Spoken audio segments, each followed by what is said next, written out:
time. Many queens enjoy what's called sovereign immunity, which essentially means they cannot commit a legal wrong and are immune from civil or criminal proceedings. Let's say, for example, the late Queen Elizabeth iron knuckles a guy in the mouth, Deadpool style, because her tea was too chilly, and it causes a visceral spray of blood and a need for orbital surgery. And let's say she committed this armed attack in front of her entire family on Christmas. What happens to the Queen? Prosecutors could go after the crown as executive, but then the Queen's ministers would act on her behalf and accept any punishment that was doled out for her. While this immunity extends to other British heads of state during their time in office, the Queen is protected for life, since that's how long she holds her position. And she did. So, what other monarchy other than the British has this criminal immunity? Belgium's constitution states the king is inviolable and his ministers are accountable too, as does Denmark's. And since 1848, the Dutch constitution states the king is immune from prosecution, the ministers are responsible. The constitution of Bhutan, Sri Lanka, and Sweden all have sovereign immunity, but without holding the ministers accountable. If a crime is committed, everyone just walks away scot-free. In places like Iceland, meanwhile, their queen can only be prosecuted with consent of parliament, and in India, no legal action can be taken against their leader as long as they're holding office, but you can get them impeached, then sue, so that's something. Tradition number 9 is animal hoarding. I've always hated hearing people discuss how the British queen or king, whoever is on the throne, just owns all the fishes royale. So animals like whales, dolphins, sturgeons, porpoises, and even swans, thanks to a year 1300 rule. These guys are out here completely splashing around free and clear and completely unaware that they're owned by any petty human laws. However, owning a horde of pets is quite different, and Elizabeth and her corgis are nowhere near the first ruling monarch to start that tradition or build laws to protect them. Hippos were royal family animals back in ancient times of Egypt and were protected by law for centuries. Dogs, however, seem to have struck the hearts of European nobility. Mary, Queen of Scots, spent her life with dogs and loved them so much that she had hers legally licensed and protected, keeping them with her through her exile and imprisonment, and even her most adored lapdog was found in her petticoat just minutes after her head was chopped off. Charles II of England loved spaniels just like how Elizabeth loves corgis. In 1685, the writer John Evelyn wrote in his diary that Charles loved having a number of little spaniels follow him and lie in the bedchamber, and when the old king died there, it was surrounded by the beloved dogs. Versailles, home to the Bourbon King of France from 1682 to 1789, was filthy and attracted rats. So what did they have? Cats. Too many cats. One day, Louis XVI went to his commode, unaware that one of his Angora cats had curled up in the porcelain bowl below. And to quote, "When events galvanized the cat into attacking the sovereign from below, a dazed Louis fled, stockings in hand, ringing all the bell pulls." And who could forget Josephine, the wife of Napoleon, who literally started her own private zoo. Tradition number 8 is royal baby easel. This one is locked into just British monarchy, and it's more weird than messed up. The first person to learn of a new young royal's arrival to the world must be the queen. Hands down, no debate, even if a king is in the picture. But when it's time to share the news with the world, well, out comes the ceremonial golden easel and the poster board, set up smack dab outside Buckingham Palace. When Prince Louis was born in April of 2018, it was put on the same easel that announced his father, Prince William's arrival in 1982. Historically, the notices are handwritten, but today they're typed out with the time and birth just penned in. Tradition number 7 is continuing patronage. Being a queen comes with a Bible, even if you aren't religious by any means or Christian. This was just set in stone as a tradition by the olden time of ergot-riddled bread and corporal punishment for showing your ankles. So naturally, we still have it in place today because they knew best back then. Alrighty, anyways, the act of patronage, and specifically religious patronage, was very important during the Middle Ages. It became an active area of queenship studies because it was pretty much one of the only ways that queens could exert great influence. While religious patronage included the founding of religious institutions that could signal political alliances at the same time. Margaret of France, Isabella of France, and Philippa of Hainault, for example, were all patrons of Greyfriars Church in London, but that patronage was also connected to their mutual Capetian ties, the dynasty of France. With religion often shared between countries, even at times of war, it could be used manipulatively to bring bridges of truce. Being on good terms with the church could always be beneficial to medieval queens in other ways too. For example, when John of England refused to pay Benegaria of Navarre the pension she was owed as the Queen Dowager and widow of Richard I, Pope Innocent III intervened on her behalf and told him to cough it up in a humble and religious way. This also earned queens consolidations as saints, even sometimes after their passing. Tradition number 6 is following blueprint. Remember Meghan having the Christmas dinner at the Windsor family with her mother and the whole awkward addressing of the getting weighed before and after eating thing? If Meghan was to follow the blueprint, she would have never stated anything about it. Rather, thank the queen for the meal and the proof that her belly is full. Now obviously it's pretty effed tradition and good on Meghan for not taking that crap, but following the blueprint has been so driven into monarchy, especially female monarchy, that even the public was upset with her. To follow the blueprint is to mimic the royal woman above you, especially should you be in the presence or potentially one day taking their role. Who created the blueprint of what a medieval queen should be and how she should behave?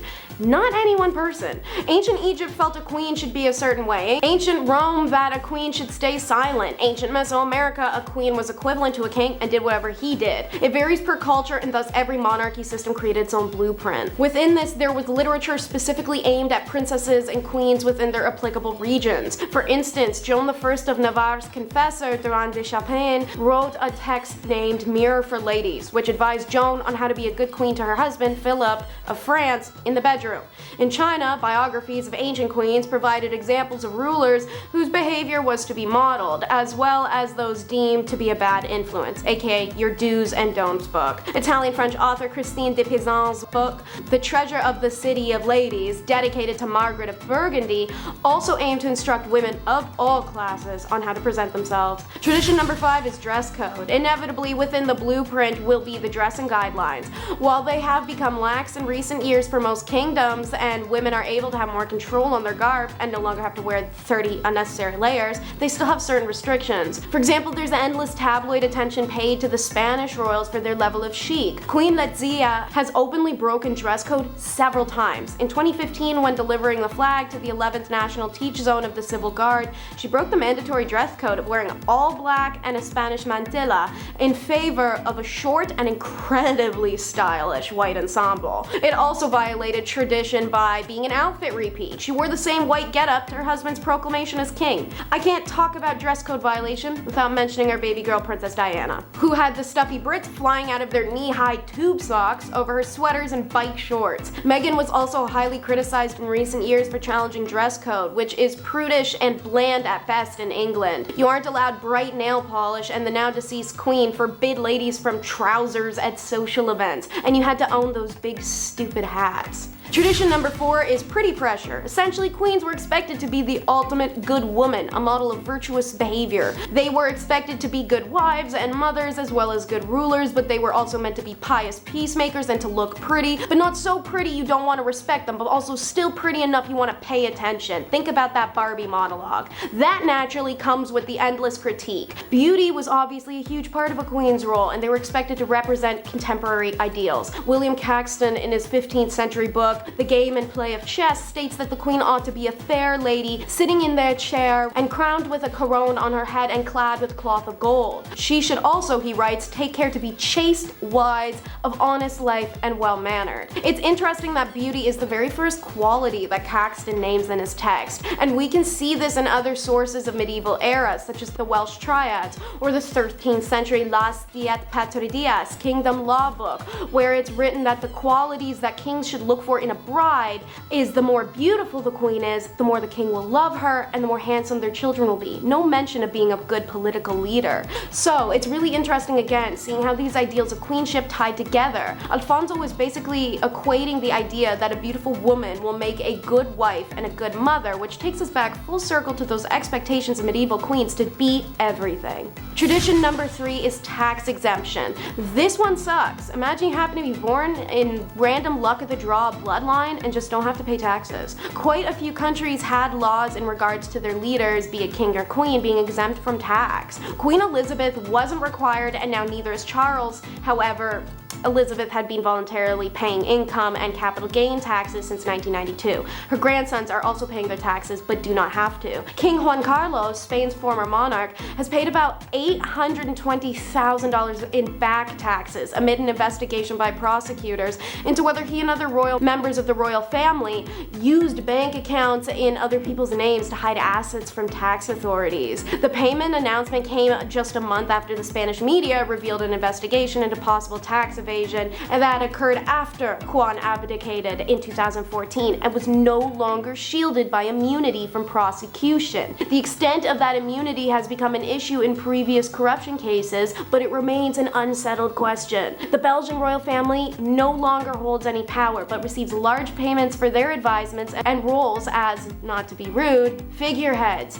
These payments are always taxed, as are the family. Dutch royals are among the monarchies exempt from paying income tax still. Last year, the Prime Minister Mark Rutte rejected opposition demands to scrap the exemption. His government proposed an annual royal budget of £50.2 million for 2023, untaxed. Tradition number 2 is no ID needed. Royal prerogative is a special exemption statute from certain statute laws. England is famous for allowing its queen or king the right to no driver's license, no upholding of speed limits, and traveling without needing of a passport. That means even though Queen Elizabeth preferred to stick to driving on her private estates, she could technically go speeding around London and running red lights if she wanted to. Japan's Emperor Naruhito and Empress Masako are also exempt, as stated in a ministry document dated for May 10th of 1971. Apparently, it would be highly inappropriate to issue a passport to the emperor or empress. The document also stated that it will be highly inappropriate for the emperor to undergo immigration or visa procedures using a passport as an ordinary citizen. The Dutch head of state, similar to Elizabeth, does not require a passport for the reason that all passports in his country are technically issued by him. So it'd be funny for the king to have a passport where he himself has to ask for permission to allow himself into another country.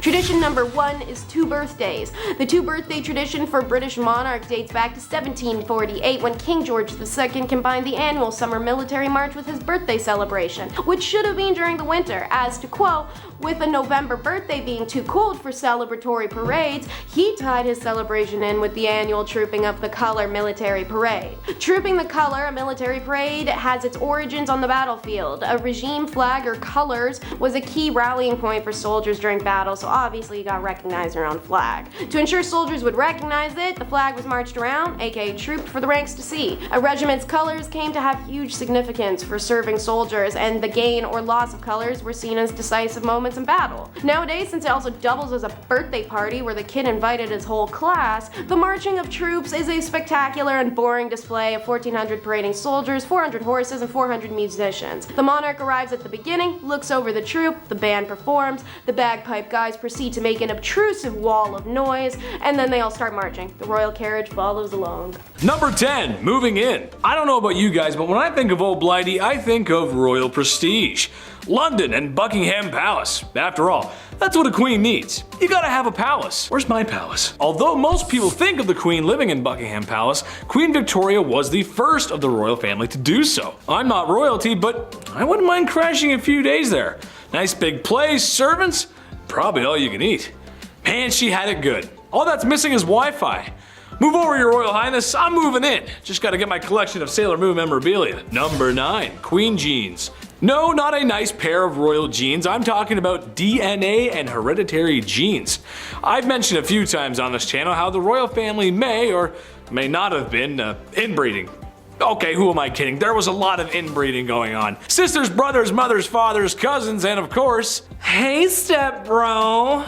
Now, as lovely as that seems to some, unfortunately, crossing the hall to reproduce can have ill effects, as inbreeding is known to have complications with birth and their offspring. Well, Queen Victoria may have been the first carrier of hemophilia B, a blood-clotting disease. While not having it herself, it's thought she passed it down through royals related all throughout Europe. Tsar Nicholas II's son comes to mind.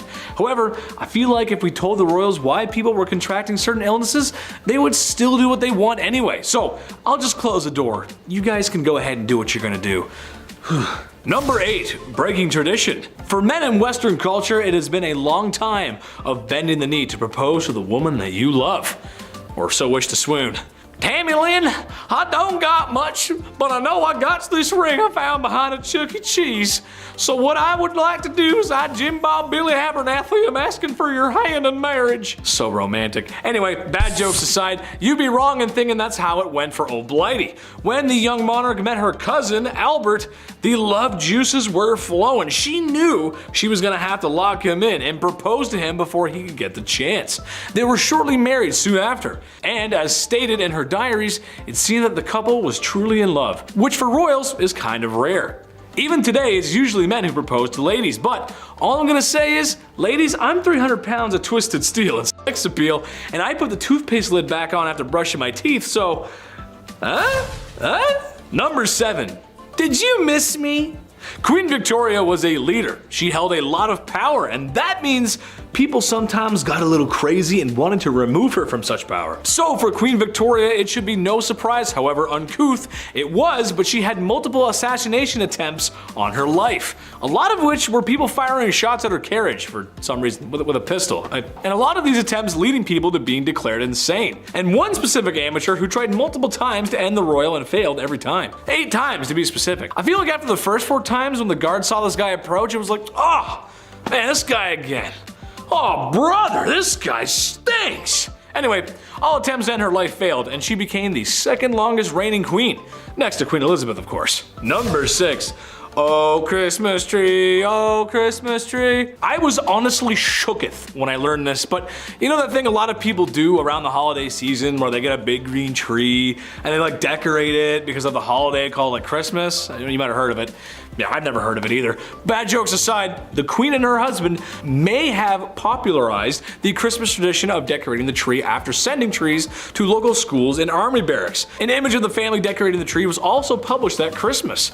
I wonder if they popularized any other traditions as well, like your aunt drinking too much wine, and that one uncle, no matter how many times he's told, says something at the dinner table that would have him sitting in HR so fast that, well, he'd be sitting in the HR office for saying something like that in public. Everyone's got an uncle like that. Number 5, the terror of London. If you're into serial killers and just a little goth or emo, I mean who isn't, then you know who Jack the Ripper is. If you don't, he was a serial killer who roamed the streets of Victorian England and killed multiple women of the evening, and what can be called the first, or one of the first, modern serial killers. Jack the Ripper, however, is one of the psychos who got away. No one is 100% sure on who the terror of London was. However, that hasn't stopped people from theorizing on his or her true identity. No, not Queen Victoria herself, although there are some who believe he was a woman, which would explain how he got away so easily. However, another popular theory is that it was the Queen Victoria's grandson, Prince Albert Victor. While there isn't much evidence to support this claim, or any of the claims really, it is interesting and makes me wonder, maybe the royal was a killer. We'll never know. Number 4, short kings unite. Even though I'm a semi-charming and moderately handsome internet host, I suffer from an illness a lot of men do. I suffer from shortness. When the Lord was making me, he just put a few extra drops of cute in the mix.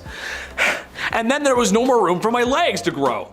I just see life from a little bit down below. Although, I own it, and thank God I don't have little man syndrome. All toxic jokes aside, Queen Victoria may have been a good fit for us short kings, as she was barely 5 feet tall. She's known for being a formidable queen, but when you're that short, it can sometimes be difficult to keep your stature. Somebody take me seriously. Number 3, dollies. Okay, so maybe my Sailor Moon merch collection is weird. Maybe I just want to be a cute blonde Japanese girl with a short skirt fighting evil. Can you blame me? However, something I always find strange, no matter who it is and who owns it, is a doll collection. Why? Why? And it's never a couple, it's always a large collection. And tell me why anytime you go to visit someone and stay overnight, they always put you in a guest room where the majority of the dolls reside. There's nothing like 100 pair of creepy plastic eyes staring you down while you're trying to sleep in a bed that isn't yours. Well, Her Royal Majesty had her own collection of dolls. Yeah, that's right. You can just imagine the kind of treatment these dolls received. It's said she had hundreds of them, and most likely wore higher quality clothes than most common folk at the time. Great, now my worst nightmares outnumber me, and they're dressed to the nines. Whew, dolls are just creepy. Number 2, here comes the bride. Imagine being so powerful, so mighty, and influential that you'll create two Western traditions. Sure, the Christmas tree is great, but I'd argue the white wedding dress is more. She wasn't the first to wear a white wedding dress, but she was the one that made it happen. There's a few reasons why, and the obvious one is flexing that royal coin, but imagine trying to keep pure white clothes clean in the past. My mom makes a mean spaghetti and meatballs, and I have a difficult time keeping those stains off my white t-shirts, which, if you also ask my mom, is a bad color for me. I was a messy kid. That's why other colors at the time made sense. After all, there's no dry cleaning in the 1800s. At least not with modern machines and stain remover. Hey Alexa, can you add stain remover to my list? Number 1. Send lewds. Despite being known as a somewhat prudent queen, apparently the queen had an eye for the art that was lewd. In one case, the royal husband and wife gave each other art. She got some nice work, and he got some nice works, if you catch my drift. We all know how nudity and lewd imagery can be treated by those who wish to censor it. Queen Victoria felt the opposite and had somewhat of an appreciation for the human form, even commissioning a lewd painting of herself. At least lewd for the time, it was more like a wrist and ankles kind of thing, but... Number 10. History. Ruling alongside the pharaoh Akhenaten from 1353 to 1336 BC. Queen Nefertiti, aka the Lady of Grace, aka Hereditary Princess, was born in 1370 BCE. She was born in the Egyptian city of Thebes, and she was only 15 years old when she married the 16-year-old Akhenaten. She worshipped the sun god Aten, and alongside her young husband, she built a new capital city called Amarna, and she also created a new religion, so how's that? She ruled over what's considered the wealthiest period in Egypt history. Nefertiti had 6 children, which were all daughters, which may have had something to do with why we don't know much about her today, but I'll get into that much later on. Number 9. Her death. After changing Egypt's religious and political structure, soaring to new heights as a woman in the Egyptian court, the queen just vanished, just like that. And on this video, we're gonna try and figure out what may have happened to her. During the 12th year of the 17 that her husband ruled for, historical records seem to have just wiped out the queen's legacy. She was gone from everything. Many believe that she didn't actually die, but rather she disguised herself and continued to rule. The next in line after Akhenaten's reign was the pharaoh Smenkhare. Was that really Nefertiti in disguise? I hope so. That would be pretty sweet if we proved that and figured that out. I'm really rooting for that. The reason we believe that she may have disguised herself as a man is because of the female pharaoh Hatshepsut, because they ruled with a fake beard in the 15th century. It's known that they had a big traditional fake beard. It's cool. It's like kind of flashy. I kind of want one. I can't grow a beard or a mustache, so I kind of want a fake one myself. Lastly, there's a theory that the reason Nefertiti was banished was because she couldn't produce a male heir. We've gotten closer to uncovering the truth though recently in 2015, when Nicholas Reeves and Mamdouh El-Damadi found what they think is a hidden doorway in King Tut's tomb that contains perhaps the sarcophagus of the lost queen. I'll get into that shortly, but first we need to talk about her modern day origins. Number 8.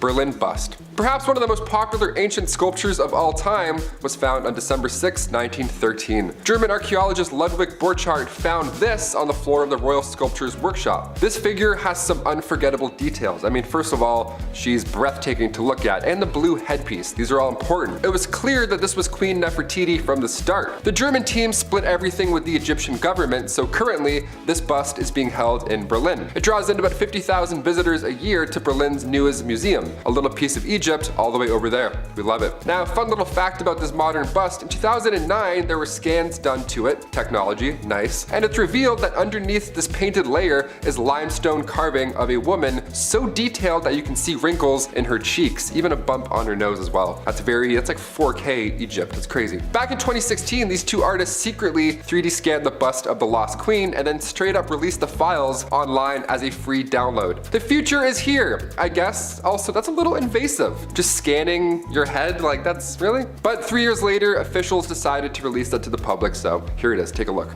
Queen Nefertiti 3D bust, scanned by James Bond secretly. Number 7, Monuments Men.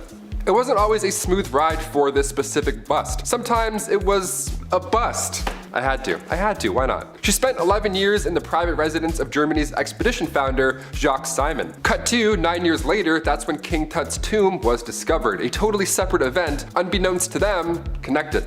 Howard Carter found King Tut's tomb in 1922, and of course afterwards the entire world was watching. Just a year later, her bust was finally moved to Berlin. It had a rocky go. It remained in Germans' hands throughout the entire war. Even that big ugly dude with a little mustache said that he himself would never relinquish the head of the queen. So thanks, Spittler. I can't say his name because YouTube. It was hidden in a salt mine throughout the entire Cold War. The Germans would arrive too late though sometimes when stealing rich pieces of art. Like in 1940, for example, they arrived at the Louvre and it was bare. The Mona Lisa was now in a child's bedroom. Curators had moved the pieces, thankfully. But when a bust of a long-lost queen of Egypt was being held in a salt mine in the town of Merkers, the Monuments Men literally saved history. When Sergeant Kenneth C. Lindsay led his team down the 35 miles of tunnel, and aside from the queen's bust, billions of dollars of gold was also found down there, all stolen from the Germans. Number 6. Hidden chamber.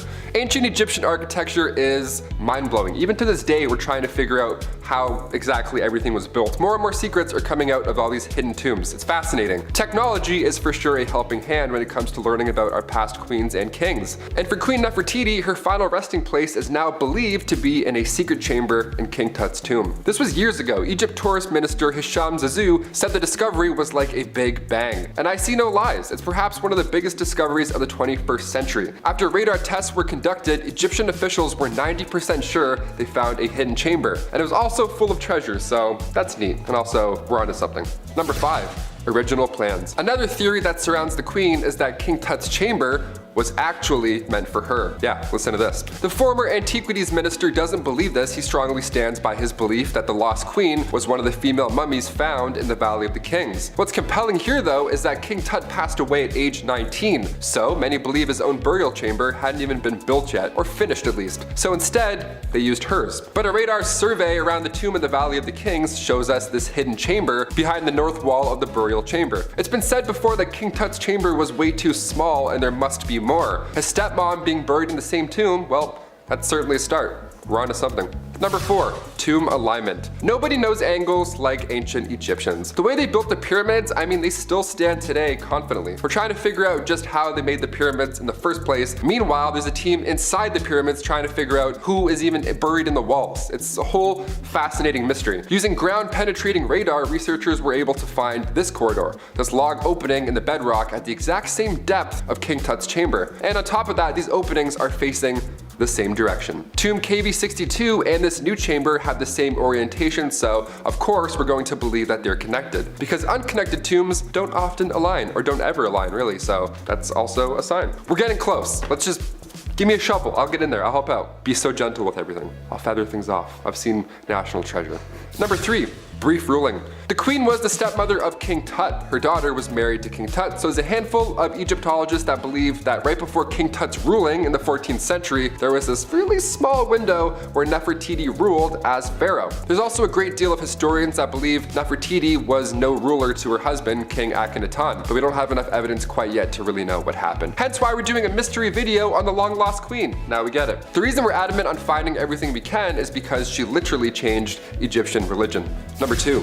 Her family. The queen's name translates to a beautiful woman has come, and given the fact that we still don't know her parentage, we have to use our national treasure brains here. A beautiful woman has come. Come from where? Well, early Egyptologists believed that Queen Nefertiti came from Syria.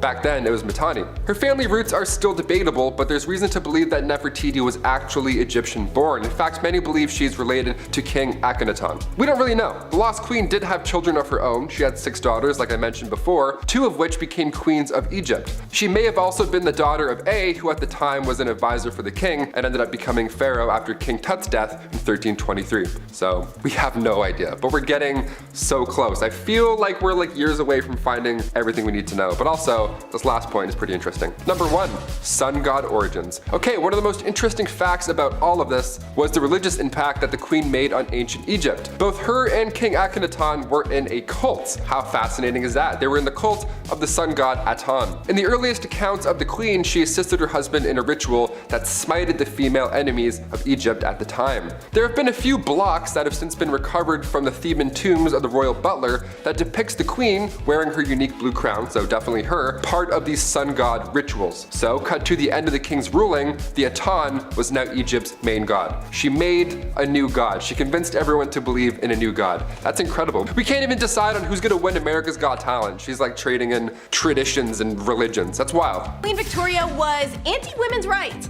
Isn't that fun? Queen Victoria, who ruled England from 1837 until 1901, was in the perfect position to be the forerunner for the women's movement. Meanwhile, she's up in her office writing letters stating that the movement of the present day to place women in the same profession as men was mad and utterly demoralizing. She stated a woman's place was in the home and also condemned the idea of a woman becoming doctors or any career. In a letter written by Victoria to her uncle Leopold, King of the Belgians, she wrote that her husband Albert grows daily fonder of politics and business and is wonderfully fit for both, and I grow daily to dislike them both more and more. We women are not made for governing, and if we are good women, we must dislike these masculine occupations. Y'all, the Queen wrote that! In 1850, the Queen was faced with the Women's Franchise Bill passing in Parliament and began a very lengthy correspondence with Prime Minister William Gladstone, letting him know about her strong aversion to these so-called erroneous rights of women, and that she felt so strongly upon this dangerous, unchristian, and natural cry and movement of women's rights that she is most anxious that Mr. Gladstone and others should take some steps to check this alarming danger. Let woman be what God intended, a helpmate for man, but with totally different duties and vocations.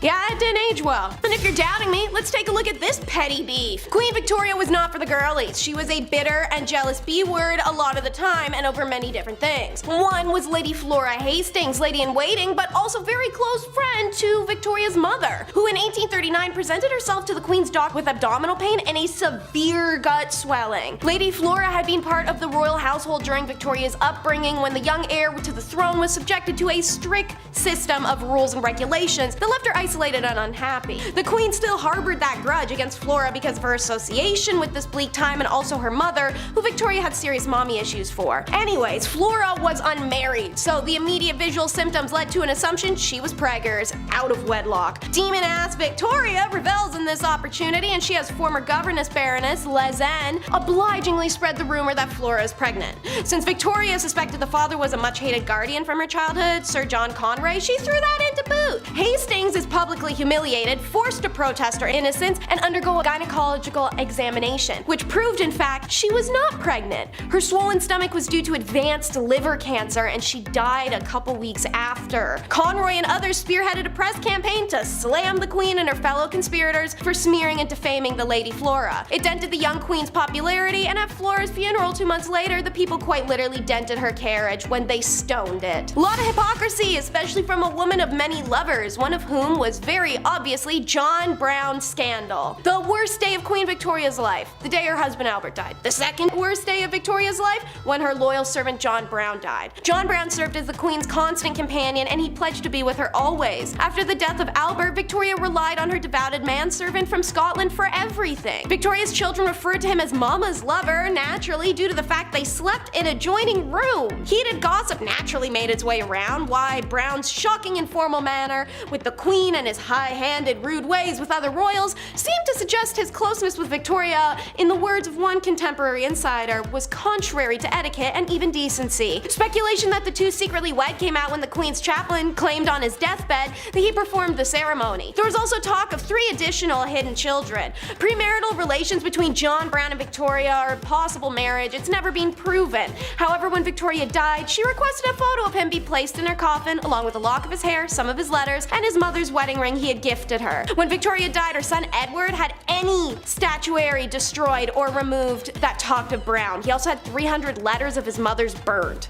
The British monarchy has been known to be better than the KGB at covering up its scandals and destroying evidence, and Abdul Karim is a great example. The portrayal of Karim in Western biographies is that of a rogue who manipulated the Queen for wealth. Naturally, that's the classic British racism that brought us colonialism. Abdul was only 24 when he arrived in England, but Queen Victoria was smitten by the young man's intelligence, charm, and seriously hardcore work ethic, and admittedly his height. Victoria upped his status by making Abdul her teacher in the language of Urdu. In return, he introduced her to curry, Urdu writing, and even hookah. That's right, they were hotboxing castles, guys. The court was meanwhile repulsed. Abdul was Muslim and supposed to be a servant, and yet he was closer to the Queen than anyone else in her immediate circle. 4 decades his senior, Victoria brought Abdul with her on all her trips and treated him as a close companion. While a romantic relationship is insanely unlikely, the Queen was signing her letters as dearest mother to Karim. The two surely had a special bond. The English courtiers hated him, and Victoria chose to ignore that snobbish and racist behavior by forbidding it. Naturally, it doesn't make it go away, but it means it didn't happen in her presence. In her final wishes, she was quite explicit. Karim would be one of the principal mourners at her funeral, an honor afforded to the monarch's closest friends and family. Victoria could not control what happened to the Munshi from beyond the grave, but she did everything in her power to mitigate the treatment she presumed that the family would inflict. Queen's fear is justified. Upon her death, Victoria's children worked swiftly to evict her mother's favorite advisor. Edward sent guards to the cottage Karim shared with his wife, seized all the letters from the Queen, and burnt them on the spot. They instructed Karim to return to India immediately, without any fanfare or farewell, and Victoria's daughter Beatrice erased all reference to Karim in the Queen's journals. An effing commitment given Victoria's decade-plus relationship with them. The royal family's eradication of Karim was so thorough, a full 100 years would pass before an eagle-eyed journalist noticed a strange clue left in Victoria's summer home on a tour. Her consequential investigation led to the discovery of Victoria's relationship, the worldwide attention of it, the novel, the movie, and the finding of his heirs. Meanwhile, when the Queen didn't like you, it was back to the usual political agitation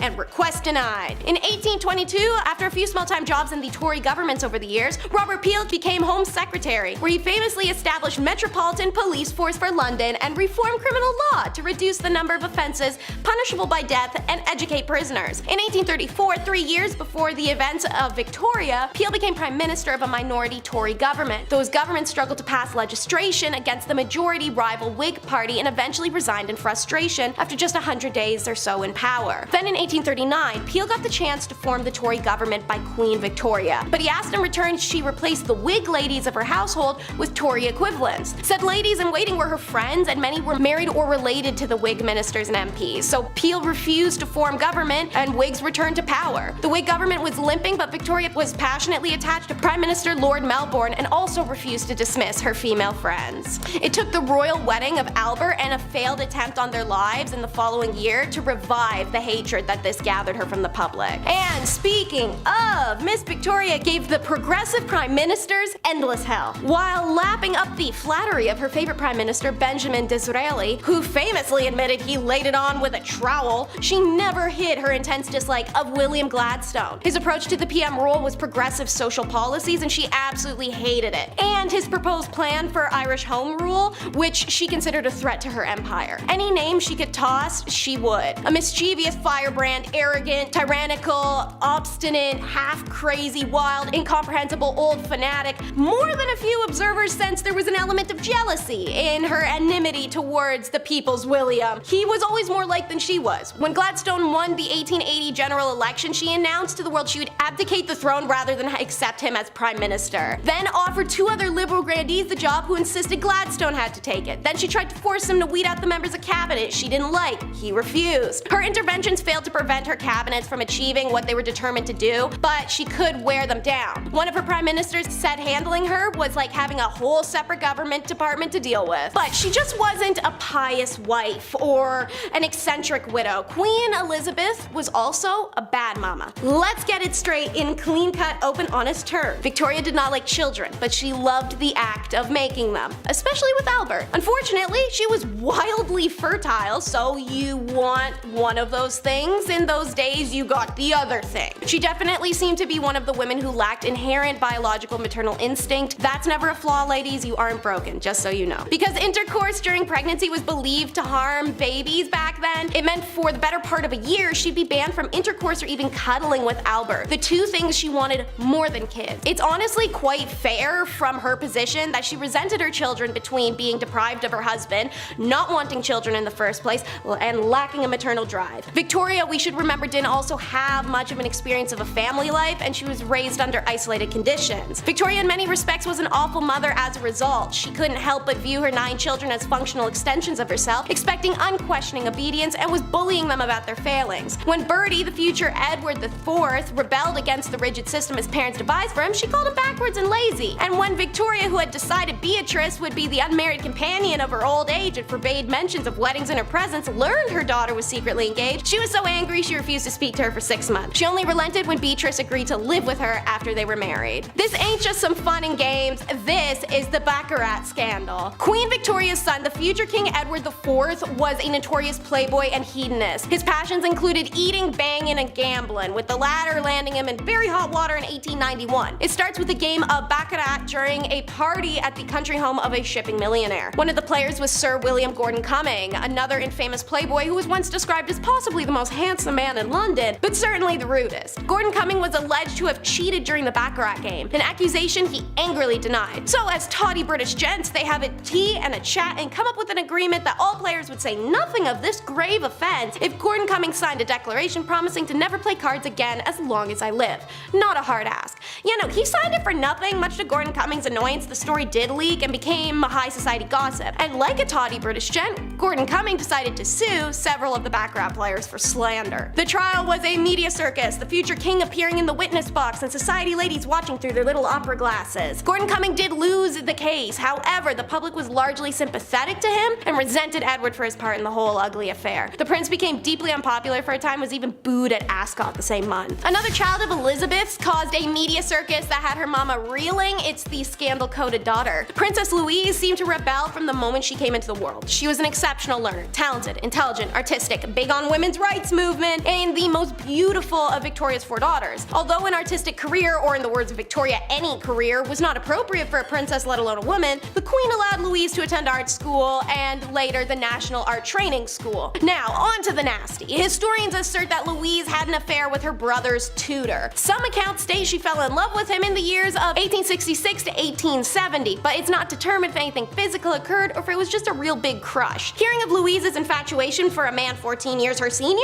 the queen quickly dismissed him. Louise, after a couple years, had an affair with the tutor, Walter Sterling, and she purportedly gave birth to his child. As soon as Louise gave birth, the queen arranged for the boy's adoption by the royal gynecologist, Frederick Locock. There's no documentation to uphold it. Why would they keep that? They're trying to hide it. Louise served as an unofficial secretary for her mother from 1966 to 1871 and worked closely with the queen's assistant, private secretary, Arthur Bigg. Rumor has it that these two had an affair, yet the most scandalous rumor about Louise surfaced at the death of the famed sculptor Joseph Edgar Bohm. Tales spread of him dying in her arms as they made love. In 1890, Louise married a dashing John Campbell. They did have an unhappy marriage, no children, and grew apart. At this point, Louise became romantically linked to Edward Lutyens, Colonel William Prober, and an unnamed musician master, pissing off her mom all along the way. And because her children weren't causing Victoria enough problems, then came the Cleveland Street scandal. One of the most sordid scandals connected with the royals unfolded in 1889 when a post officer messenger was investigated on suspicion of theft because he was discovered to be in the possession of 14 shillings he could not have earned doing that job. The troubled youth is pressured to admit he had earned it in a male brothel. Bit of a big info drop, seeing as homosexuality was super illegal back then. The son of Albert Edward is named Albert Eddie Victor and was second in line to the throne of England at the time. At 21 years of age, he attended Trinity College where he made friends with Oscar Browning, a man known to favor attractive male undergraduates, and was also connected to said male brothel the police just found out about. When the police uncovered then questioned those working in the brothel, apparently some names came out. Eddie. His father intervened in the investigation and no evidence against Eddie could be found or proven. That and the Cleveland Street investigation led to some working boys being given suspiciously light sentences. So there's press speculation that the indescribably loathsome scandal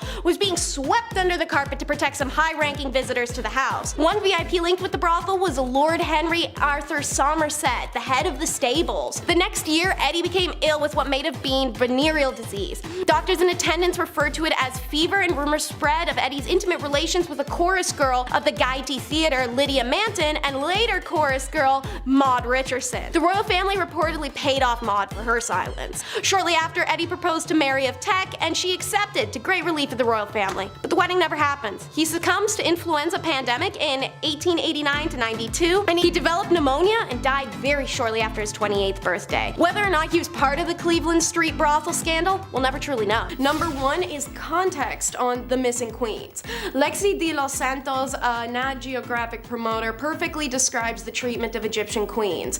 Out of all the ancient civilizations, Egypt was the only one that really valued women, but after their rule, male leaders just erased all memory of these women because they didn't want them to have all that success. But why would ancient men in a culture that respected and revered women still strike them off the record in a fit of primal jealousy when they've been regal? It was best explained in the recent Bumblebee video, Top 10 Messed Up Things That Happened to Women in Ancient Egypt. It's the blame game.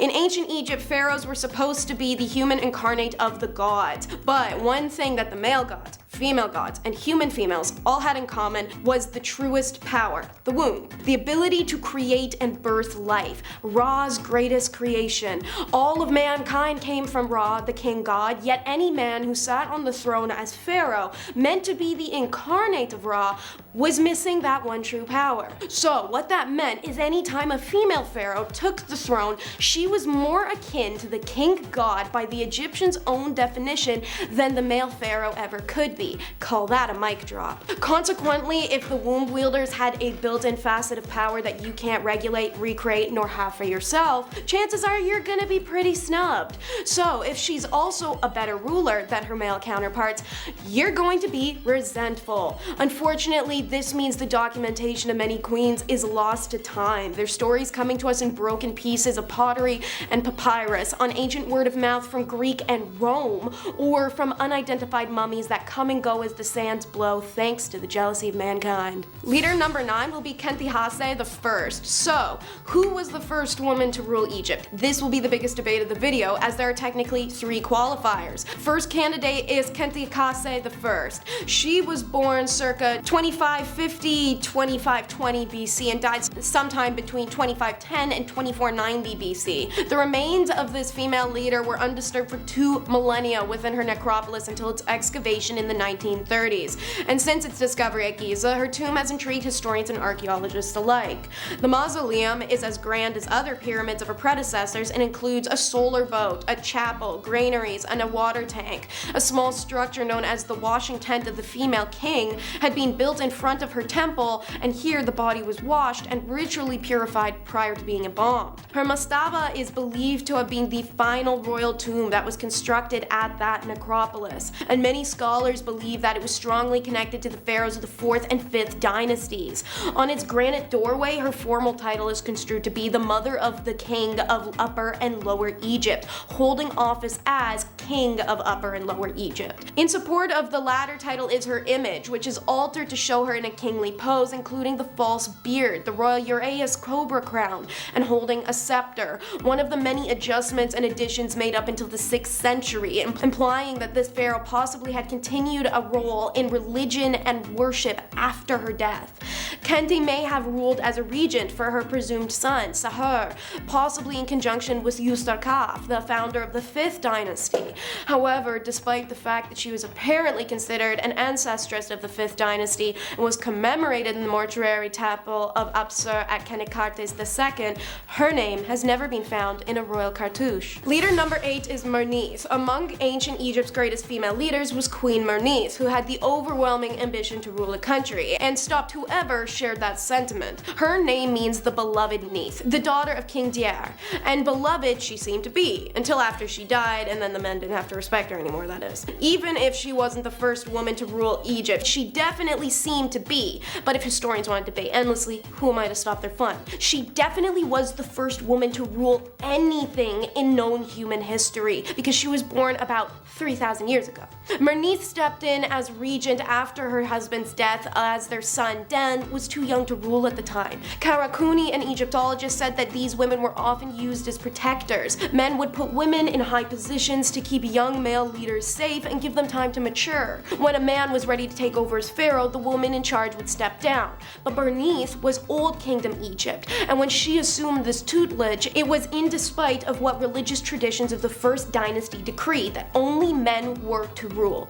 Despite that, Bernice stood rigidly by her son for a full decade, from 2939 to 2929 BC, until he became one of the most prominent kings of Old Kingdom Egypt. Despite the fact that there are few records of her name in any tombs, her accomplishments in life, she's still believed to have been a figure of great power and simultaneously respected and despised. Either way, she's one of those pharaohs that was buried alongside 50 live servants. Leader number 7 is Nikokris. The third and most mysterious candidate for the first female king of Egypt is recorded many centuries later in the work of the Egyptian historian Manetho. Her name is Nikokris, and she was believed to have lived around the 22nd century BC, which was towards the end of the 6th dynasty. Some have suggested that Nikokris was the last pharaoh of this dynasty. As Manetho tells us, she built the third pyramid and reigned for 12 years, but the whole third pyramid thing is an absolute disaster. If you know anything about ancient Egypt, there's just so much BS around the kings list and the dynasties. We don't know who made it, and every time we think we do, someone else shows up in history and has it attributed to them. So, it's up in the air. Herodotus also mentions Nikokris, but in the colorful context that she had killed hundreds to avenge the Egyptian king who had been slain by the people in a coup, and who happened to be her brother. The people had given the kingdom to Nikokris to rule after doing so. The story is that she had constructed an elaborate underground dining chamber under the guise of it being for her coronation, inviting all those she knew to be responsible for her brother's death, as well as anyone who knew of the coup plan but did nothing of it. This includes servants, concubines, officials, priests, the whole shebang. As the banquet progressed, Nikokris, surveying safely from a platform, had her servants open the floodgates and let the flow of the Nile River into the chamber through a concealed pipe, drowning all in attendance. To quote Herodotus, "That is all the information I was given about Nikokris, except that afterwards she threw herself in a chamber full of ashes to avoid retribution." Leader number 6 is Sobekneferu. It's not until the end of the Middle Kingdom that we find for the first time 100% pure, clear evidence of a female king. So, her name was Sobekneferu, and there are about 5 variations of her name, all harder to say than the last. However, the name Sobekneferu means the beauties of Sobek, in reference to the crocodile god. One, that the rulers of the 12th dynasty established a religious and economic center in Fayum 4, where crocodiles were nurtured and worshipped. Queen Sobekneferu rose to power after the death of her brother/husband Amenemhat IV, which made her the 8th ruler of Egypt's 12th dynasty, and she went on to rule for nearly 4 years. That was a lot of numbers in one sentence, so I hope you're keeping up. Though missing her head in many, the queen statues found in Fayum show that she appeared to combine masculine and feminine aspects of regal dress, similar to many other female rulers of Egypt. She is the last ruler prior to the New Kingdom to appear in the offering list found at Abydos and Saqqara, which does suggest some kind of posthumous verdict that separates her from the kings who followed her with equally short reigns. How Sobekneferu died or where she was buried remains a mystery. Some have suggested that her burial might be in one of the pyramids at Masgana, but this is very unlikely, as is Amenemhat's Labyrinth or Herculapolis, both of which she contributed to. Thus, one of the most powerful women of the early world history remains a mystery. Leader number 5 is Cleopatra. Everyone knows Cleopatra. There's already been so much written about it, you could drown in it. Yet, we still know next to nothing about her. But thanks to a famous smear campaign against her by, everyone in ancient times, I can list off a few not so nice details about this queen to fit more into our repulsive theme. If you want to learn more about her life, maybe check out the recent top 10 filthy secrets of Cleopatra that'll make you blush video on our channel Bumblebee. Maybe while you're at it, subscribe to the Hive if you want to see more like it. Born in 69 BCE, Cleopatra's 7th Tia Philopator was bred to be a ruler, having come from a long line of royal siblings having children together, which makes their family tree look a lot more like a family ladder when drawn on paper, just instead of like branching out roots. And apparently, sharing a bed with a cousin isn't enough, you have to share names too. About 90% of Cleopatra's family was either named Ptolemy or Cleopatra. Every now and then, a Bernice or an Arsenio was thrown in there to give us a break. I guess it would make interfamily relations a little bit less weird and more normalized if your dad, uncle, brother, half-brother, brother, and new husband/brother all have the same name. Maybe a different Cleopatra, who famously married 2 of her brothers and also killed at least one of them. The other one, she had somebody else do it for her. Leader number 4 is Amos. Amos was the principal wife of Pharaoh Thutmose I in the 18th dynasty and the mother of Hatshepsut, who went on to become one of Egypt's greatest pharaohs. She had many titles: king's great wife, king's sister, hereditary princess, great of praises, and mistress of the 2 lands. However, it appears she is a rare occurrence of a primary wife not being of royal blood, which would explain why her probable son, Prince Amenmones, was not mentioned in the Theban mortuary chapel of Wadmos, which attests her husband's secondary wife and her sons. The whereabouts of Amos' tomb and mummy remain unknown, likely one of the many lost to pillaging and weird Victorian unwrapping parties. However, Stela found in Edefu that once belonged to an official called Yuf remains a testament to her existence. He recorded that the Queen Amos appointed him as an assistant treasurer and entrusted him with the service to a statute of Her Majesty. Amos owes a lot of thanks to her daughter, Hatshepsut, however, for plastering her face everywhere. As you'll learn in the next segment, Hatshepsut dedicated herself as a demigod, and so put up many etchings and murals of her divine conception, the image of the god Amun approaching her mother, Amos, or some more compromising images of the 2 together. Good for Amos, catching a god's attention. Leader number 3 is Hatshepsut. So, from mother to daughter, let's talk about this train wreck who was also the most influential and long-ruling Egyptian queen and was known to be a great diplomat during her 22-year reign. She is also regarded as the first great woman in recorded history. Hatshepsut was only the 2nd known woman to assume the throne as king of Upper and Lower Egypt after Queen Sobeknefu, whom was the model for this pharaoh as a queen and whom she based many of her decisions upon. Upon Thutmose II's death, the throne was passed to Thutmose III, and Hatshepsut, who was the aunt and stepmother, acted as regent until simply just taking the crown herself. Like pretty much every Egyptian queen short of Cleopatra, Hatti dressed in men's royal garb, wore a false beard, and created statues of herself with the pharaoh's headdress. During the 7th year of her reign, however, she went even further and asked to be depicted as a man, ordering to be referred to not as a queen, but as a king. Hatti surrounded herself with strong and loyal advisors, her favorite being the royal steward Senimut, who many believe was having an affair with the queen. The evidence for this claim is the fact that Hatshepsut allowed Senimut to place his name and image of himself behind one of the main doors of the Dieser Desu, which is rare, and an unusual share of credit. That and plenty of graffiti made by peasants and workers depict the 2 in compromising positions. Not kidding, ancient R-rated graffiti. Anyway, Hatti's reign was peaceful, a time where many monuments were erected of her, of Amun, who she claimed was her lineage was based off of Bastet, maybe a few more of her, to be humble.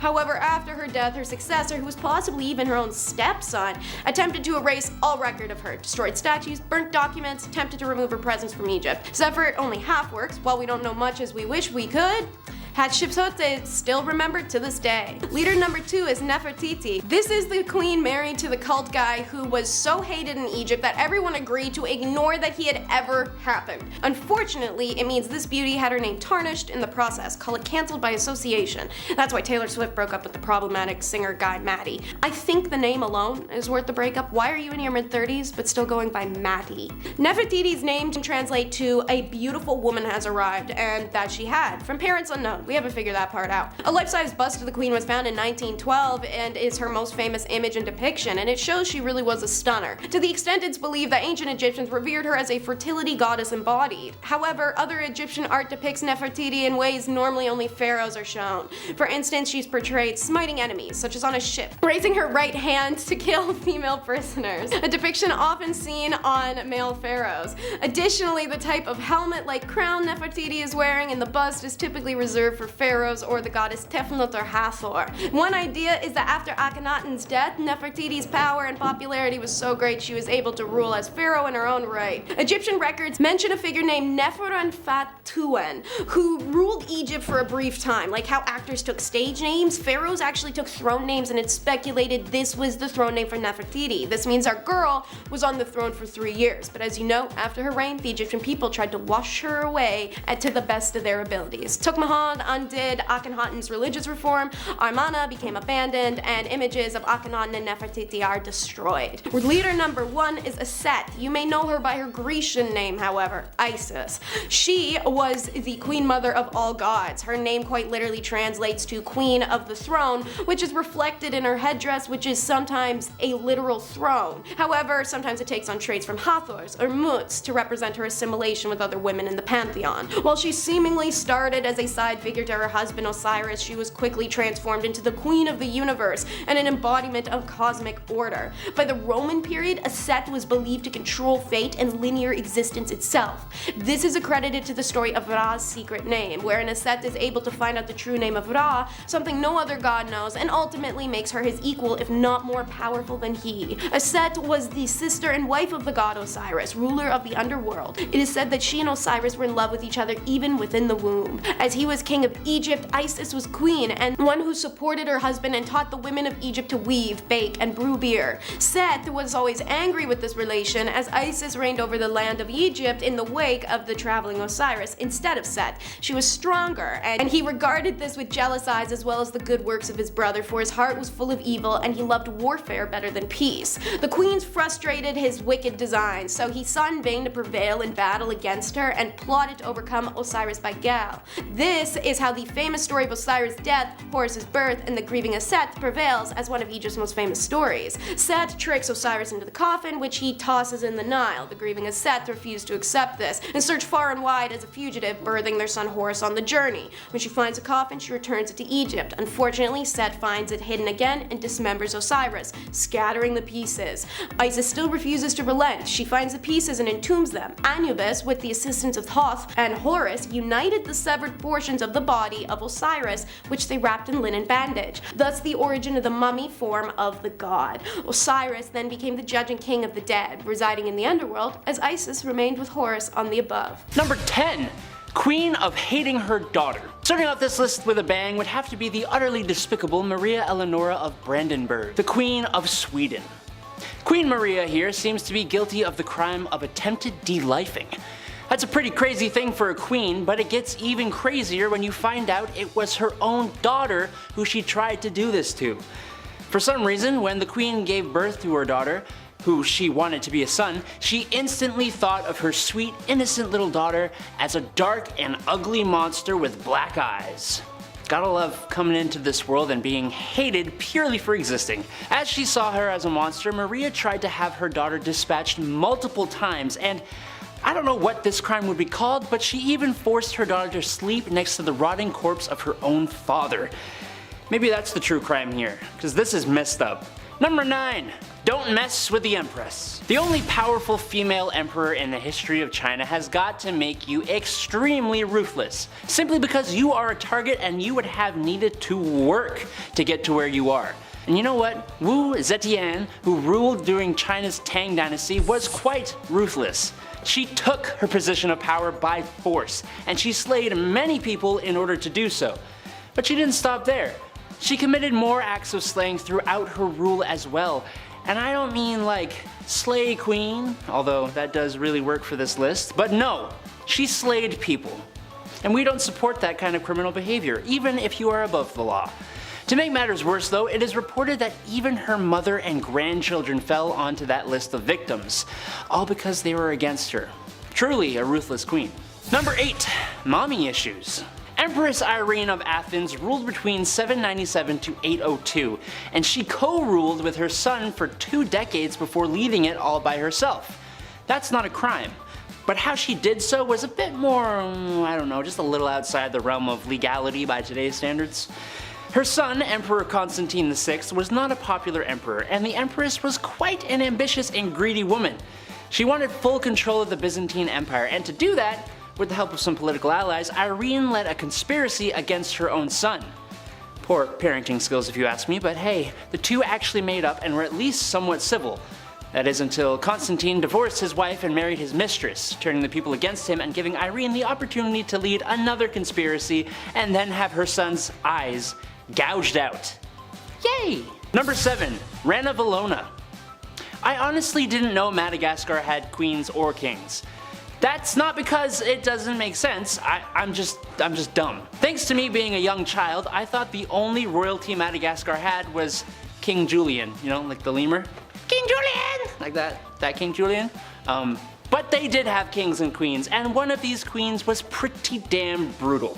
Queen Ranavalona I ruled Madagascar between 1828 and 1861, and there is absolutely no doubt that she would do anything for her kingdom. After King Radama I, her husband, passed away, she took over the crown, and during her reign, she put a lot of people to the axe, or whatever way they executed people in Madagascar.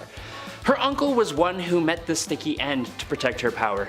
But some records state that Ranavalona ended her own mother's life by subjecting her to starvation. Ranavalona sent her mom to her room and didn't let her have dinner. Or any meals, really. That's never okay, and would get someone like us charged under the law with something. I don't know what exactly it would be, but it'd be something.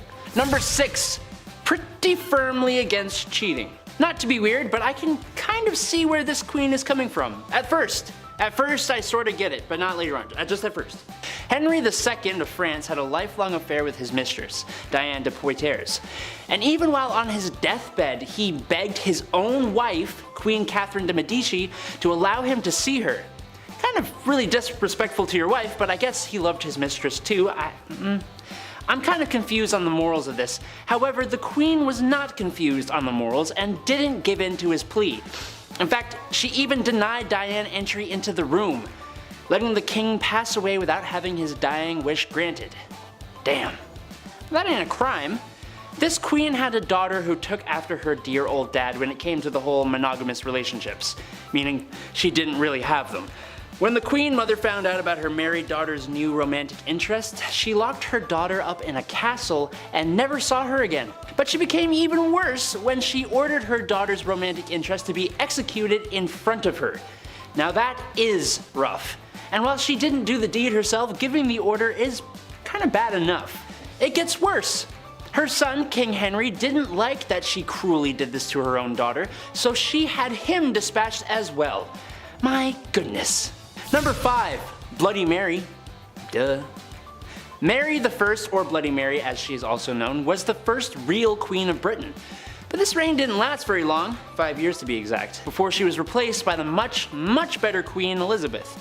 But in that short 5-year span, Bloody Mary earned that title, let me tell you.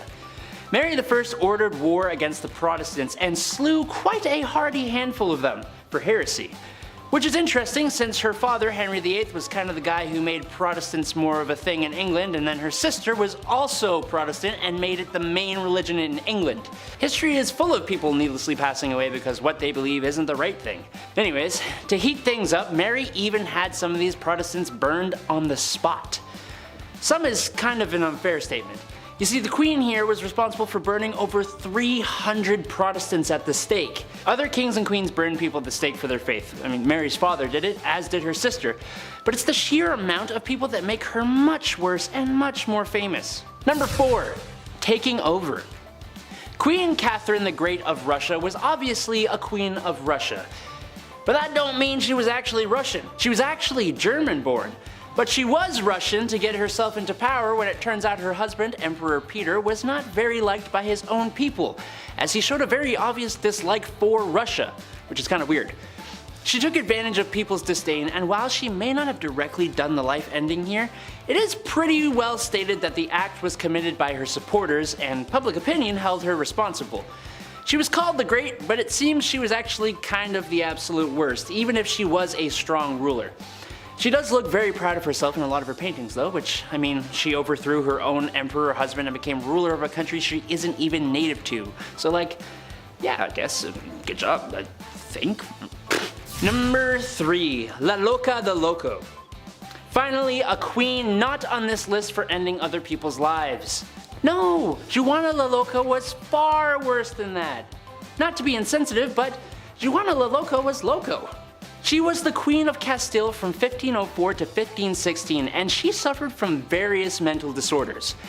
After her husband died in 1506, her father buried his body, but that didn't stop La Loca from opening the tomb and caressing her husband's non-living body from time to time.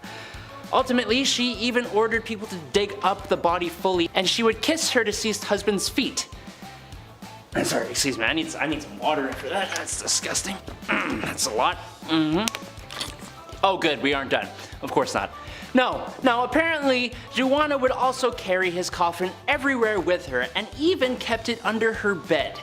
It wasn't until years and years later she allowed his burial outside her window, finally. Look, I get loving somebody, but dear lord, imagine what she was like when he was alive. Stage 10 clinger, 100%. Number 2, let them eat cake. How about a queen that caused a whole revolution? That's gotta be a good one. We have almost all heard of Marie Antoinette. She was well known for splurging on things she shouldn't have and the countless affairs and scandals she was involved in. Like the scandal of the necklace. Countess de la Motte pretended to be the Queen's friend and entered the French court in 1785. She fooled a member of high society in believing that the Queen loved him, even going as far as to hire a lady of the night, disguise her as the Queen, and convince the poor guy that Antoinette wanted to purchase a diamond necklace that cost 1,600,000 livres, which is almost $12 million by today's money. The amount of sheer greed and debauchery that happened while she was around made her own people rise up and fight back against the unfairness of the French monarchy. Good job, you made your people hate you, cause y'all ignorant. Number 1, Countess not Dracula? Born in Transylvania, because of course she was, in 1560 Countess Elizabeth Bathory of Hungary was a Hungarian noblewoman. But more than that, she was an extremely infamous serial slayer. She used her position of power to defend herself from ever having to suffer the consequences of the heinous crimes she would commit. Okay, well, name the crimes, Adam. Okay, I will. Elizabeth spent years slaying servants and peasants just because she wanted to and enjoyed it. She did it so much that her own husband, Count Nadasti, went so far as to build his wife a torment chamber for her to do this more comfortably. Great husband, horrible person. Elizabeth also had a nasty habit of actually feasting on her prey. She would often bite and eat chunks out of them while they were still alive, and in one case, she may have even forced someone to cook and eat some of their own body. Eventually, her conduct became so appalling that a trial was held. It only took forever to happen. She was convicted on 80 counts, but was only sentenced to solitary imprisonment within her castle. That's it. Like, how is that okay? I don't get it. She thankfully met her end 3 years later in 1614, but my lord was she a bad dudette. Not good. Number 10, Queen of the Nile. For me, it's fun to think about the day in the life of an ancient Roman or Egyptian. I can only hope it was as beautiful as textbooks, movies, and video games make it out to be. But something that I find interesting is that the Egyptians were using makeup all those years ago. Yes, that's right, Cleopatra, being the bougiest of all the queens to ever grace our presence, or at least so Elizabeth Taylor would make me think so, had her fair share of makeup use. However, something that may not be fit for a queen was the Egyptian eye glitter. Oh boy, here we go. To achieve this, colorful insect beetles were crushed up and added to an applicable powder, where you would then brush that on your eyes. Look, bugs don't gross me out, but I don't exactly know if I'd want that all up in my business. To be fair, we shouldn't be grossed out because, I hate to tell you, but there's some products we still use today that might have a cup or two of bugs in it, just saying. Number 9, Royal Bite. It would be difficult to specify a queen who had this done, as there are probably simply too many, and it's more of a, well, service I guess than a product, but hear me out. Something I'm just extremely fascinated in and frightened by at the same time, taking place in Africa, Asia, and the South Pacific Islands. Your dentist's worst nightmare. Teeth sharpening. Ooh. Considered to be a thing of beauty. Many women, and even recently, have undergone this process of jungle dentistry. I for one cannot judge someone else's culture. However, I can judge the experience of acquiring such a look. And I know that just can't be fun. You ever get a cavity removed at the dentist and buddies just drilling into your tooth like John D. Rockefeller looking for some oil? Okay, well imagine someone filing your teeth down like a high school woodshop project. Yeah, no thanks. I get shivers just thinking about it, and all that blood and the powdered teeth just piling up in your mouth, and there's no suction thingy? Nah, that's just the worst, man. Nah, that ain't it. I talked to the chief, he's a dentist. That ain't it. Number 8. Shampoo. What's better than having a hot shower after a long day and just rinsing off the woes of the day? Honestly, it's one of my favorite things. For me, a nice hair wash feels good with my favorite shampoo, and because I'm a guy, my body wash, shampoo, and conditioner are all the same product. It's what we do. However, queens of the Inca civilization had more lucrative beauty products, to say the least. I say product because this was a process. What am I talking about? Fermented urine. What else, of course? Yes, that's right, the Incas' favorite way to combat those dry scalps was the forbidden lemonade. That's just gross, don't drink that. They would have clay pots filled with the golden broth, and then it was cast aside to really let those flavors come together. Or at least I think that's what's happening. That's something a chef would say. Anyway, once it reached the desired level of fermentation, it was then used to clean hair. Oh man, what a way to make a queen stay fresh. Just message to the Incas, just stick to soap, man. Don't do that. Imagine just like having it it feels so good. Oh, it smells great. I love this. This is fantastic. This is so great. I love this. Number 7, foundation. Sometimes all a girl or a queen needs is a little foundation. After all, who doesn't want to have a gorgeous glowing complexion? Especially if you're a queen. The royalty of ye olde Europe felt the same way, except their products were a little different than to what a queen would have today. Some products are hard to pitch and market, but this would be even hard to market in a Super Bowl commercial. The queens of ye olde Europe fell into a trend of having pale skin. So, to achieve this mixture, it was a mixture of lead and vinegar to coat the face that gave the desired pale look. That just sounds awful. Talk about scandalous. Our queen's makeup makes her smell like she's been working away in a lead mine all day. Naturally, this couldn't have been pleasant, but a girl's gotta do what a girl's gotta do. Beauty is pain, and sometimes it's really stinky. Number 6, cowboy action. Okay, not exactly a queen, but pretty close. Hear me out, guys. Sarah Winchester was the widow and the heiress of the Winchester rifle fortune. This included $20 million and 50% of shares of the company. Man, I wish that was me. And in case you didn't know, the Winchester Rifle Company was responsible for making guns good when a lot just weren't.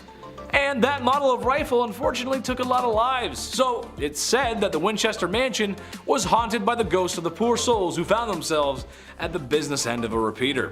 Sarah allegedly was missing a few cards from the deck. All 6s and 9s, just a little crazy.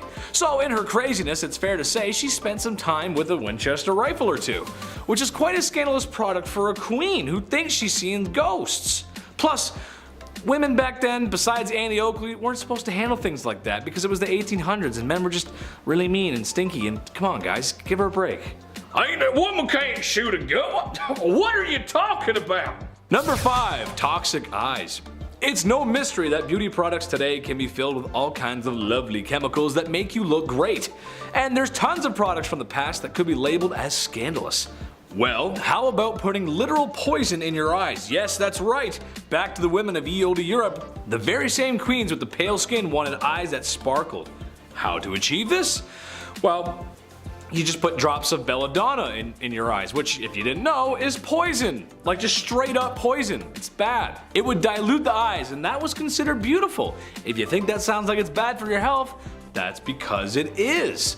Long-term exposure to the belladonna drops would lead to blindness. Yeah, it's kind of a trade-off there. Good looking eyes, go blind later. Yeah, no thanks. Number 4, the neck stretcher.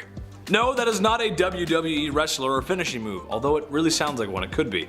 No, this is something I've always been fascinated with, really. It's just kind of out of this world. I'm talking about neck rings from some African and Asian cultures. Basically, over there in some cultures, the more a woman looks like the Kaminoans from Attack of the Clones, the better. And that means it's time to stretch the neck by slowly placing rings around a young woman's neck until it grows. And then you keep slapping those bad boys on until you've got so many rings on your neck, it'll make you say Cypher Dias. Had to fit a little Star Wars in there somewhere. Truth be told, the neck doesn't actually stretch. It's more the shoulders are dropping from all that weight, which can weigh up to like 15 pounds or something. It's crazy. And if common folk take part in this lengthy procedure, the most beautiful of queens certainly did too. Number 3, this makes no sense. Look, with all the crazy, super awful, weird things that humans have done, at least most of the time in my opinion, there's a method to the madness. Poisonous eye drops do make your eyes pretty, sure. The urine shampoo does get rid of my dandruff, okay. But with this one, I mean, there's just no way. It just doesn't make sense. And I would have no idea how to present this to royalty. especially the Queen of the Nile. Toothpaste made from mice, yes. Just how though? It doesn't make any sense. Like, how is a mouse supposed to make your breath feel fresh over some herbs and nicer smelling things? Basically, you cut the mouse in half, like that's a normal thing to do, and then you put that in your mouth. Also, have you ever tried catching a mouse? That's not easy. Is there a mouse farm? So many questions. To me, it's just a really bad look to have the Queen swishing around half a mouse in her mouth like some of Listerine's finest mouthwash. Ugh.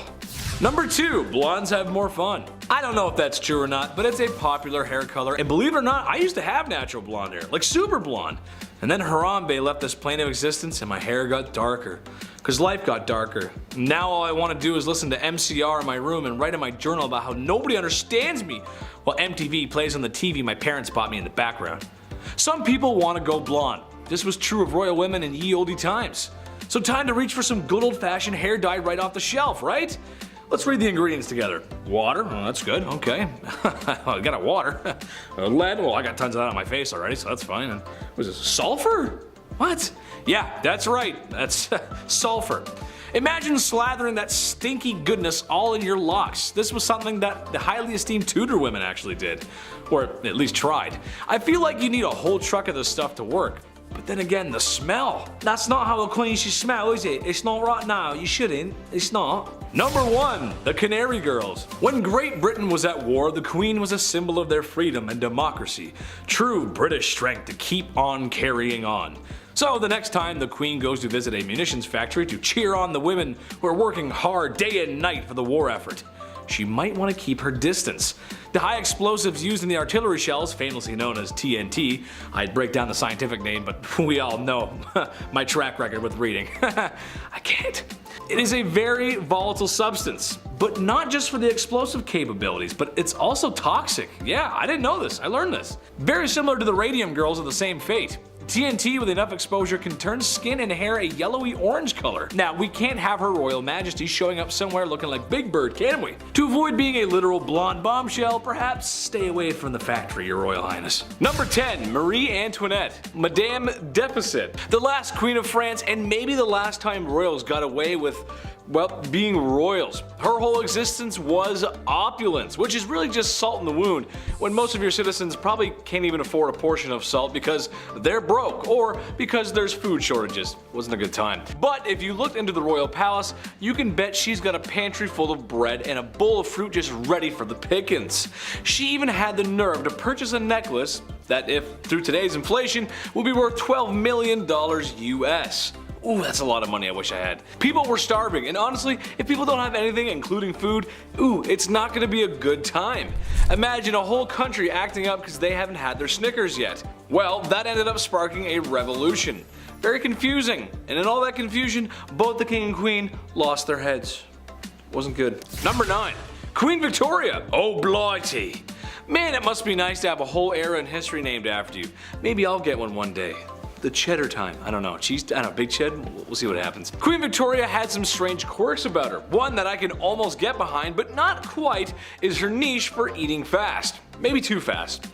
I'm a guy who likes to make things simple, easy meals. The faster I can slip into a couch with an ice cold beer and a movie, I'm a happy guy. And or enjoy said food with the movie. Queen Victoria liked her meals to last no longer than 30 minutes. That means while you're on the appetizer, she's on the main course. And while you're on the main course, she's ordering coffee. Look, I respect the hustle. I get that. But maybe this is too much. That being said, are you going to be the one who brings it up to Her Royal Majesty? Listen, if you want to see tomorrow's 5-minute brunch, you better keep it to yourself. Number 8, Cleopatra. Don't we all miss Elizabeth Taylor? I know I do. Sometimes, I wish I was her. She's just beautiful. Can you blame me? I honestly wish I was the real Cleopatra too though. All that power, and to not have one, but 2 Romans wrapped around her finger. Ooh, she was the last pharaoh of Egypt, but maybe had the most drama. Sure, Elizabeth Taylor was the most beautiful and chic woman in all of Hollywood, and she may or may not have had a few men wrapped around her finger too, but she never had to deal with the world's largest empire and her own throne, all whilst managing to stay the most beautiful and chic. I can barely manage to toast in the morning. Never mind all those affairs and Well, the marriage affairs too. There's a lot of affairs happening. Number 7, Queen Isabella of Spain. Queen Isabella is known for a few things. A lot of stuff YouTube probably doesn't want me to talk about. Insert religious persecution here. However, I think she should be remembered for something else. Something rather strange. When I was a kid, I would run around outside for hours, oftentimes ending up in the mud. My mother would always say, "It's time to hose you down, son." And she wasn't wrong, because I probably needed a good hose down. Now, regardless of how much dirt was behind my ears, I didn't want to wash. I was this big stupid kid. Can you blame me? I was proud of the scruff, but that's because I was going to have another wash most likely within the next 12 hours. I always got hosed down at some point. Queen Isabella, however, boasted to others that she only bathed twice in her life. Sweet Lord Mary Mother of God woman, that is not something to boast about. Due to some water access issues, the Catholic Church was like, baths? Who needs them? You know what? Baths are sinful anyway. Being so close to God, so she doesn't bathe. Cleanliness is next to godliness, except in that time period where not bathing means you're actually closer to the big JC upstairs, so that's how it goes. Number 6, Queen Elizabeth II. No crusts! Queen Elizabeth II, the longest reigning monarch.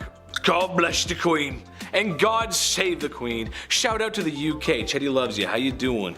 Come and see me sometime. I love you guys. Now, sure, she's not the most awful spoiled queen in history, but she is a queen, and that does mean she can have things her way. Like, for example, all of her sandwiches have to have the crusts cut off. Yes, just like children. Yes, just the way I like them too. No, I'm not a big baby.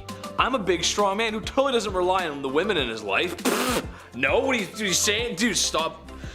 Mom, I love you. Anyway.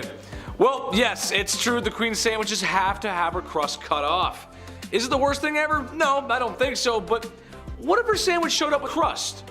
We don't really burn people at the stake anymore, so what would she do? Would she fire them, I guess? It's kind of a little thing to get fired over. I don't know. Anyway, speaking of getting fired. Number 5, Empress Irene. Mother dearest. Most people have fond memories of their mothers. Maybe you should call her. I'm just saying. Mother's Day happened. You should call her. Empress Irene was a woman who wanted power. Honestly, who doesn't? We've all got a little bit of Sith in us. Yes. Her son, who had naturally inherited some of her power, was growing stronger by the day. Now, maybe it was ego. Maybe it was envy. Maybe her son just took down her live, laugh, love signs. I'm not sure. But Irene was not having any of it. So, when her son least expected it, she had 2 guards apprehend him and had his eyes gouged out. Now, being that this was before 2022, this was a critical medical injury, and after 9 days of grueling pain, and when I'm sure it was a lot of blind confusion, the injury proved to be fatal. So, what's the lesson here? Blood is not as thick as water? I don't really know, it's just messed up. Number 4, Queen of Castile. Life can be tough sometimes, especially when we lose the ones we love the most. Everybody deals with things differently. The Queen of Castile is a person who deals with that, well, very differently. People passing on was no rare occurrence back in those days. There's 1,000 reasons on how you could wind up 6 feet under. When the Queen of Castile's husband passed away from the disease of the month, she was devastated. Rightfully so, that's rough. However, that being said, sometimes you gotta take that with a little grace. For days, she would not leave her husband's side, even after he was a cold cadaver. Later on, that corpse would travel with her, apparently even stopping a carriage once to get out and kiss his feet. It's Weekend at Bernie's, except a lot sadder and gross. And not a charming 80s movie. Ugh. Number 3, Carlotta of Mexico. This is a new one for me, but an interesting story nonetheless. Basically, France wanted a piece of Mexico, and I mean, come on, who doesn't? It's gorgeous. Carlotta was a Belgian princess who kind of just married into the royal family and got plopped down in some chaos in Mexico. There was a war, enough political strife to make anyone involved in the Watergate scandal start to look for documents. It was messy. It wasn't a good time. It got so bad that she had to go back to Europe and basically made the call that all university students have to make after Frosh Week. Hey mom, dad, listen, yeah, I'm great. Do you think maybe, you could send me some money? Yeah, I need some help. Except her phone call wasn't like that. Her phone call was more like, hey, European nobility, can you come please save my husband because he's about to get de-lifed and like stabilize the country? Thanks. Spoiled princess calling. Hi. It didn't work out in the end. He got de-lifed, she went back home, and well, she went a little crazy. Number 2, Elizabeth Bathory. Serial de-lifers, your queen has arrived. I think this one is one of the more interesting cases in history. Usually when you think of a creepy D-lifer that lurk in the night, you think of Gacy, Dahmer, guys like that. It's not very often that it's a woman and or someone from before the 19th or 20th century. That's just how it goes. I'd also argue perishing and manual de-lifing was a part of life back in medieval times, so kind of hard to quantify what is and isn't a serial de-lifer or life taker. However, I think she counts. The body count is estimated to be somewhere in the hundreds, and a most peculiar rumor is that she bathed in the blood of her victims. Ooh, that's gross. Bathing in water. That checks out. Bathing in mud. You go to a spa. That checks out too. Bathing in beer. Sticky and strange, but check. I've done it. One time I did that. Bathing in blood.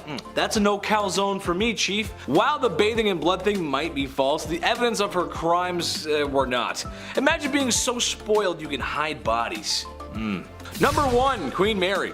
Henry VIII was a big bad dude who wanted it his way. He wasn't the Burger King, although by looking at him you could tell he was packing a few of those bad boys away too. No, he was the King of England and he had many wives and was spoiled himself. So, do you think his children grew up humble and wise? Nay, kind sir and madam. Queen Mary took the throne a few years later and wasn't happy with the Protestants. Ugh, too many, she said to herself.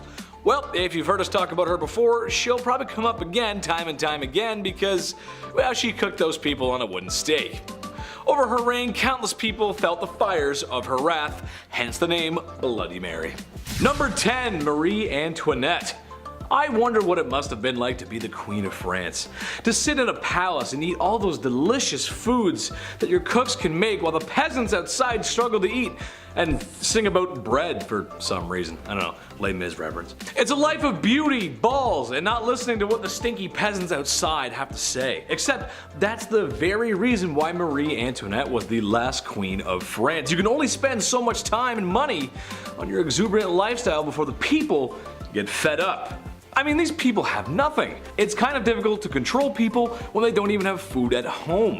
They let the queen know how upset they were when they decided to remove her head from her body. Number 9.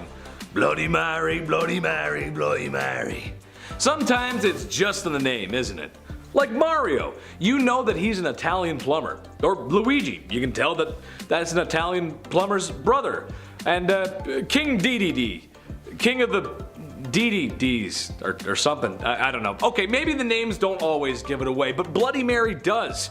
Most known for her liberal use of the wooden stake and the whole burning folks alive thing. I wish I could tell you it was for barbecue, but it was actually for some more serious religious persecution and reformation. The Catholic Church was hot, but the witches and heretics burning at the stake were hotter. No cap. Number 8, Ranavalona of Madagascar. This one is a new one for me. Didn't know about this, but here we go.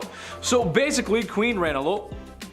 I'm just gonna call her Queen Ravioli because I can't pronounce it. Basically, Queen Ravioli takes over from her past husband. She says to herself, how can I make things better? Oh, I know. How about I become a ruthless, bloodthirsty, unaliving tyrant? Great idea, right? Yes, very not great success. Yes, unfortunately she did many heinous things. Something I found out to be particularly interesting, however, was her destroying the many good things her husband had set up before her. Madagascar had some European intervention, and while it's true that a lot of times that is a bad thing, and yeah, it's a bad thing, and it does bring some bad stuff with it, however, it also brings a lot of good things with it. In Madagascar's case, it was markets, modern schools, trade, and diplomacy with Europe, and that's good. Money's good, you like that. Well, the Queen wasn't having any of that, so she reformed. And by that I mean she repressed and unalive people. Number 7, Empress Irene. Kings, queens, emperors, and empresses. Chances are these folks are related. It's a family thing. E mia familia, you know what I mean? It's how it goes when you're the king, and you need a son to continue the lineage. Even though I would like to argue that if you're gone, you're gone. So who really cares who's taken over? Just my opinion. Speaking of eye gouging, oh wait, I didn't mention that before. I made a segue, but okay, that's alright, bad segue. Well, the topic of discussion here is Empress Irene. Basically, her son was taking too much power for himself. She was losing hers, and yada yada, and his eyes were gouged out from 2 guards ordered by his dear, sweet mother. Can you blame her though? I mean, come on, he was threatening her rule. She worked so hard to get there. The chief was just silent on this one. Chief had no words for that one, guys. No words. Number 6, Fu Hao. Another woman in history married to a man in the stinky patriarchy. Worst! Except Fu Hao didn't want to be wife 57 of 64. She wanted more than that. And to be honest, I think that's fair. You go, girl. Who wants to be wife 57 of 64? Maybe some people in Utah, I don't know. What's maybe slightly more unholy than having that many wives is going on an epic military campaign and raging war in the Shang dynasty.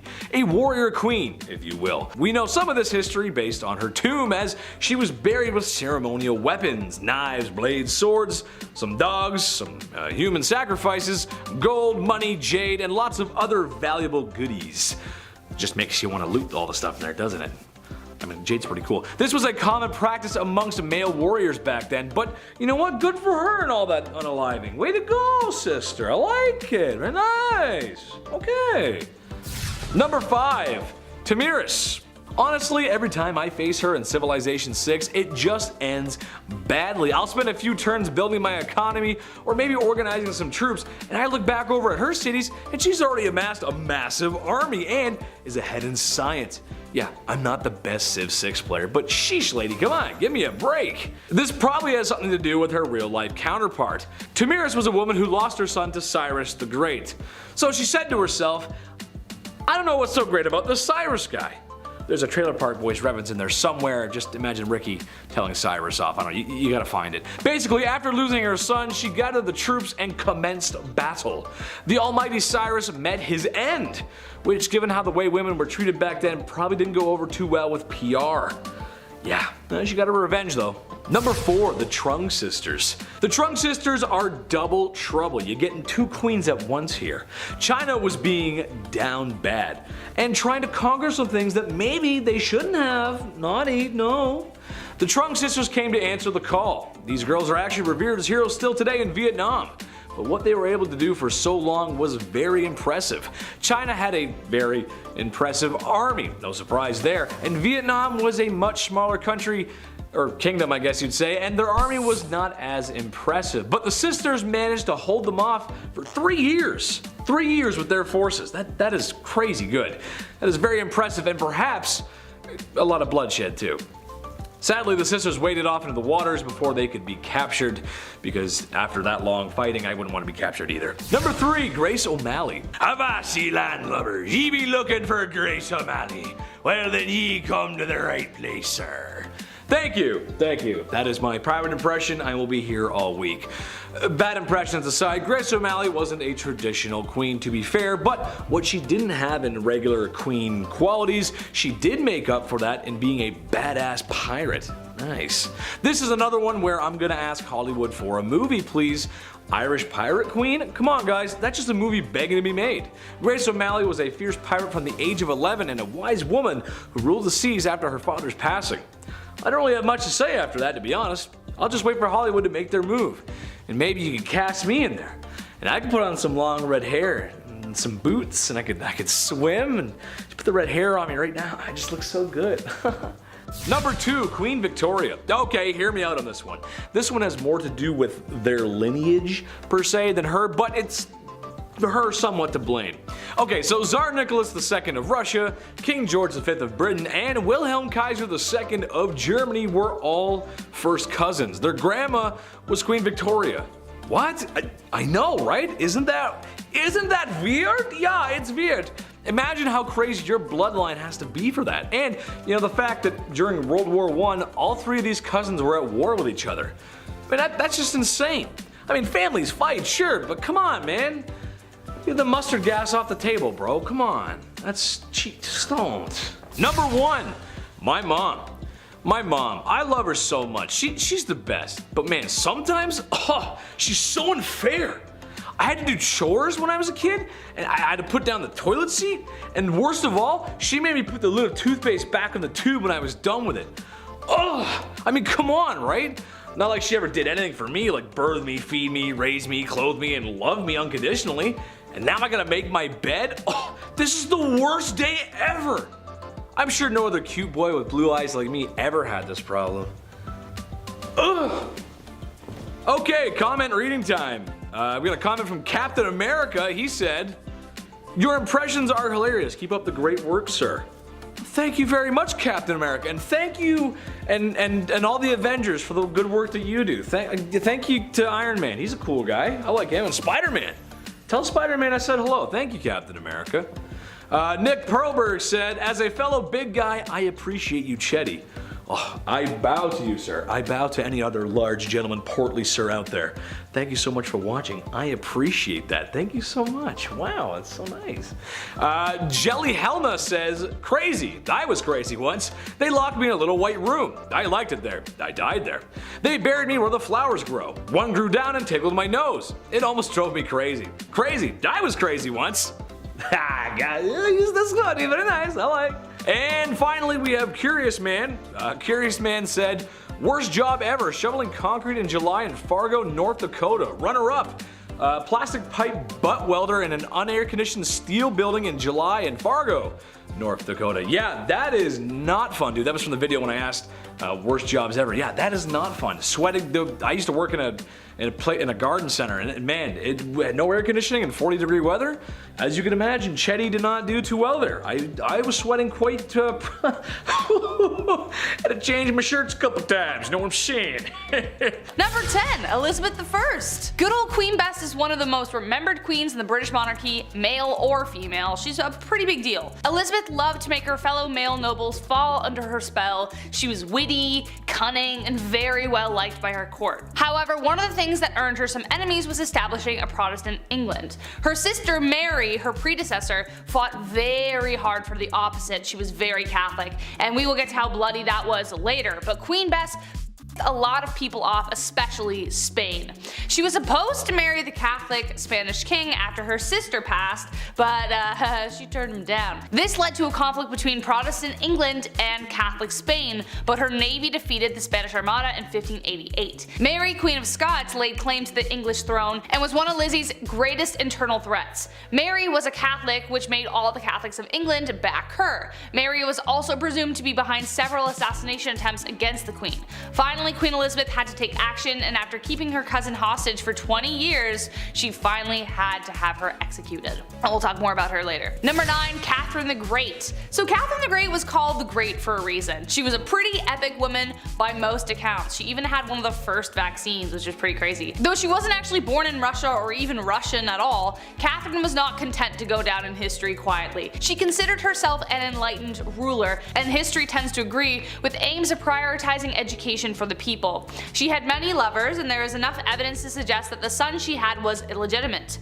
Peter III of Russia was hardly the man Catherine intended on marrying, and later planned a coup against him, which resulted in her position of power. However, the coup did turn bloody when on July 17th, Peter died under mysterious circumstances. There isn't proof that she was directly involved or even knew about it, but it cast a dark shadow over her reign for the rest of the time. Number 8, Grace O'Malley. We've got enough traditional royalty on this list that we definitely need to spice it up. Enter Grace O'Malley, the Pirate Queen of Ireland. Pirate Queen! What a title. Definitely considered unholy behavior, Grace abandoned the traditions of women of the time and fled to the sea. There, she took on the waves and perils of Davy Jones' locker with a legendary ferocity. She was born into the clan O'Malley around 1530, around the time of Henry VIII's rule over England and Ireland. Clan O'Malley was a notorious seafaring clan and ruled the southern shore of Clew Bay, Achilleland, and most of the barony of Murrisk for over 300 years. Grace was really well educated and could even converse fully in Latin, Spanish, Scottish, Gaelic, and French. She was not one to be refused, and after spending years fighting the British, she finally met Queen Bess, and not only did she speak Latin to her, but she refused to bow, as she was considered a queen herself by that point. Number 7, Mary, Queen of Scots. I told you I was gonna bring her up. A name you will recognize, as I've already mentioned her before, but in terms of who the villain in that story is, it depends on which side you're telling the story on. Mary's story is full of tragedy, romance, betrayal, loss, and heartbreak. Unlike Lizzie, Mary was a dedicated Catholic and spent the entirety of her reign trying to gather the Catholics against Elizabeth. She had a series of marriages and relationships that led to tragedy every which way she went. Her first husband, the Dauphin of France, died shortly after their marriage. Her second husband she loved until he became a drunkard, and then she just started running things. But he was mysteriously unalived while she was 6 months pregnant. He was inside a building that exploded, but his body landed outside and it turned out he was strangled. So what happened there? She would later give birth to 2 stillborn sons, but she would have sons later on. She would have a son who would inherit the throne after Elizabeth's death, but it was due to Mary's plotting and scheming that eventually ended her in death. So she did actually plot to kill Elizabeth. So that's a pretty unholy deed, I would say. Number 6. Princess Olga of Kiev. Okay, wow, this woman. One saint you definitely don't want to mess with. Despite being a saint, Princess Olga of Kiev was actually pretty sinful. She was one of the most vicious and vengeful rulers in the history of Kievan Rus, which would later become Russia, Ukraine, and Belarus. Olga took center stage after her husband died and made sure she would never be forgotten. Her husband died in a very gruesome way by the enemies that we're going to talk about in a second. When the people who viciously unalived her husband tried to persuade her to marry their leader, they sent 20 men. Olga told them to wait in their boats, had her men dig a ditch in the meantime, and the next morning buried the men alive. She then lied and told the king she would accept his offer if he sent his best company to retrieve her. He didn't know about all that stuff yet. When they got there, she locked them in a bathhouse and torched it. But it didn't stop there. Olga didn't stop there, that's not her style. She would later host a steak dinner with her enemies in which they were staked. Very Vlad the Impaler, I know. Then she set whole villages on fire by attaching sulfur to pigeons, and then it was just crazy. Damn, like hell has no fury like a woman scorned, let me tell you. Number 5, Queen Isabella I. The Spanish Inquisition, pretty high up there as far as terrifying points in history go. If you weren't willing to convert to Catholicism, you were tormented, interrogated, and burned at the stake. Who was behind this awful time in history? This lady, Queen Isabella I. Technically, as she was fighting for a holy order for the Catholic Church, this can be seen as holy, but was it? Burning people at the stake because they didn't share this belief? Not cool, Isabel. She created a secular government through her reign which allowed for the monarchy to have more power. Being a pious Catholic, she made Catholicism the official religion and created a tribunal to make this happen. Secret service or a secret police that spread fear wherever they went. Her direct influence caused the Jewish population to falter for a really long time after. Number 4, Fridegund of Soissons. Okay, I maybe said that wrong, so I apologize. Kind of impressed with her rise to power. She went from slave attendant to queen. How do you bridge that gap? No idea. Boy was she ferocious. Assassination and manipulation were her main political tools. Fridegund was among a small number of enslaved women in the Merovingian household that became a queen. Merovingian was the OG Central Europe before everything got split up. She survived political dangers and retained her husband's loyalty and could persuade monks and priests to jump onto her plots with ease. She encouraged her husband, the king, to set aside his first wife and then even take the life of his second. But his second wife, Galswinda, had a sister named Brunhild who became the mortal enemy of Fridegund. She had good reason to be. Fridegund continued to do everything she could to secure her position, one assassination after the next. She was a pretty stormy lady. Number 3, Bathory. Okay, alright. Technically not a queen, I get it, but she might as well have been with the power that she had. So fight me. She's remembered as the most evil woman in the world in history, I think. I don't know. That's my opinion. Bathory was the stuff of nightmares. Elizabeth Bathory was born on August 7th, 1560 into a prominent Hungarian noble family, making her practically untouchable. She married a very famous war hero who is suspected of gifting Bloody Lizzie with the skills she used to kill. After she died, Bathory became obsessed with immortality. Supposedly when one of her servants accidentally spilt blood on her and her skin appeared younger after. Bathory then began her mission of horror, luring over 650 young virgin women to her palace and brutally taking their lives. She was even bold enough to lure daughters of nobility. Before draining them of their blood, she would make them suffer in ways you don't even want to imagine before bathing in the blood itself. When she was finally caught, 3 of her servants were executed, but she was simply locked away in her tower for the rest of her days on house arrest. Ugh. Number 2, Catherine de Medici, also known as the Serpent Queen. History colors her story as the tale of the evil queen. On one hand, she is remembered for being one of the most powerful French queens in history, and then on the other, she was blamed for the many atrocities that took place during her reign. Her regency was marked by the French wars of religion and the many games Catherine played within them. The Catholics and the Protestants, as previously mentioned, were at war, and she spent a lot of time trying to find peace. kind of, but she was a passionate Catholic and is believed to have tried to remove a Protestant general from her son's side. When he survived the attack, she lied and convinced her son that the Protestants were responsible, so she scapegoated them. So he authorized taking the lives of their leaders. Enter St. Bartholomew's Massacre. Catherine implicated the general, which resulted in him being the first to be beaten and then tossed out of his own bedroom window. An estimated 3,000 French Protestants were taken out in Paris, but the total countrywide was around 70,000. And last but not least, Bloody Mary, actually known as Queen Mary I of England, so no, I'm not talking about the girl you say in the mirror 3 times so that she appears and you're like, wow, I'm haunted forever. Queen Mary became known as Bloody Mary due to her vicious tirade against Protestants in England during her reign. She even imprisoned her own sister, Elizabeth, who we mentioned at the beginning of this list, due to suspicions of treason. This was unfounded. She bore her father Henry VIII ill will after the stuff he pulled with the church and after having delegitimized her as his heir for a time.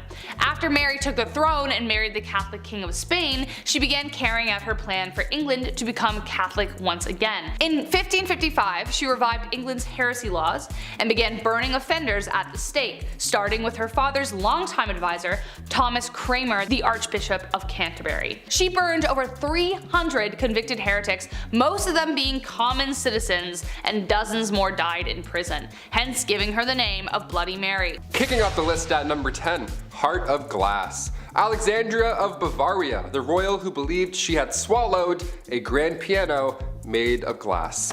I'm not joking, yeah, she was a princess, so not technically a queen, but this is so insane that I had to kick off this list with it. The 23-year-old Bavarian princess was quite the scholar. She was known to enjoy literature, but she equally put energy into convincing those around her that she'd swallowed a piano made entirely of glass when she was a wee child. She grew up afraid that her inner piano would shatter. We have an inner demon, she has an inner piano made of glass. So she would enter rooms slowly and sideways, I'm not kidding, to, you know, avoid cracking that personal piano problem. Just like King Charles VI, he thought he was going to break at any given moment. Saying you were made of glass was quite an uncommon delusion. The victims were more often than not royalty. They had glass, they watched this fancy material shatter in their hands all the time. No wonder, it probably scared them. There's actually a play on this glass delusion. It's called The Glass Piano by Alex Sobler. Quite recent too, apparently it's a blast. Check it out if you have the chance. We love that. Keep writing plays about glass pianos. This is insane. At number 9, Rosemary's Baby. Back in the days of old, it was very important to the monarchy to have a male heir. Many kings throughout history have been known to get very upset when they weren't given a son to inherit the throne,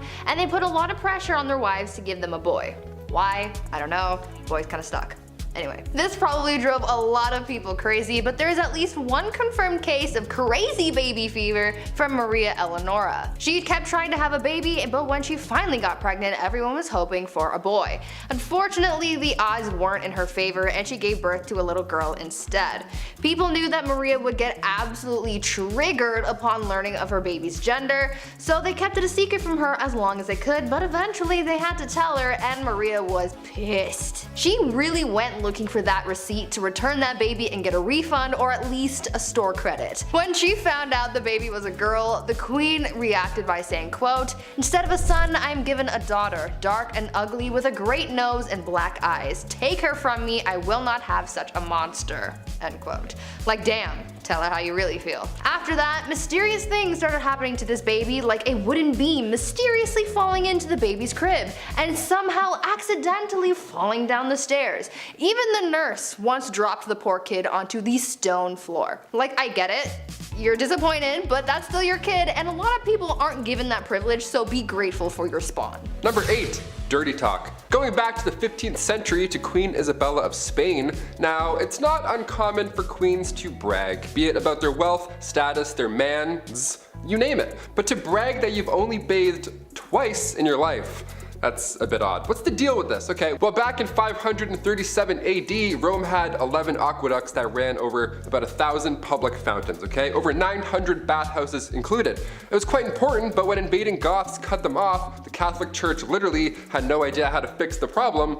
So instead, they just told everybody that bathing was a sin only practiced by pagans. So at one point in history, you could have ran a bath, thrown in a bath bomb, relaxed for an hour, got out, and then immediately you're a sinner. Worst of the worst too, how dare you, having a bath on Monday afternoon, you monster, you pagan monster. The Old Spice guy would have rocked their world. At At number 7, Mother Knows Best. I think after hearing about these queens who've done some dark things to get their way, you would think that it's safe to say you don't mess with a woman and her plight for power. Unless you want to end up 6 feet under, that is. One Roman Empress, Julia Agrippina of Rome, was pretty spoiled already. She lived a lavish life, her husband was the emperor, and she had a family. But that just wasn't enough for her, and she wanted it all. Julia was quite ambitious, and she spent most of her early life trying to dethrone her predecessors. She believed that she and her son had a claim to the Roman throne by birthright, and so she bamboozled her way into royalty by tricking her uncle Claudius into changing Roman law so that they could get married. Ew. Suddenly though, after they got married and she became empress, Claudius died, and most people think that Julia had something to do with it. That's likely the case. She and her son Nero went on to rule Rome from 49 to 54 CE.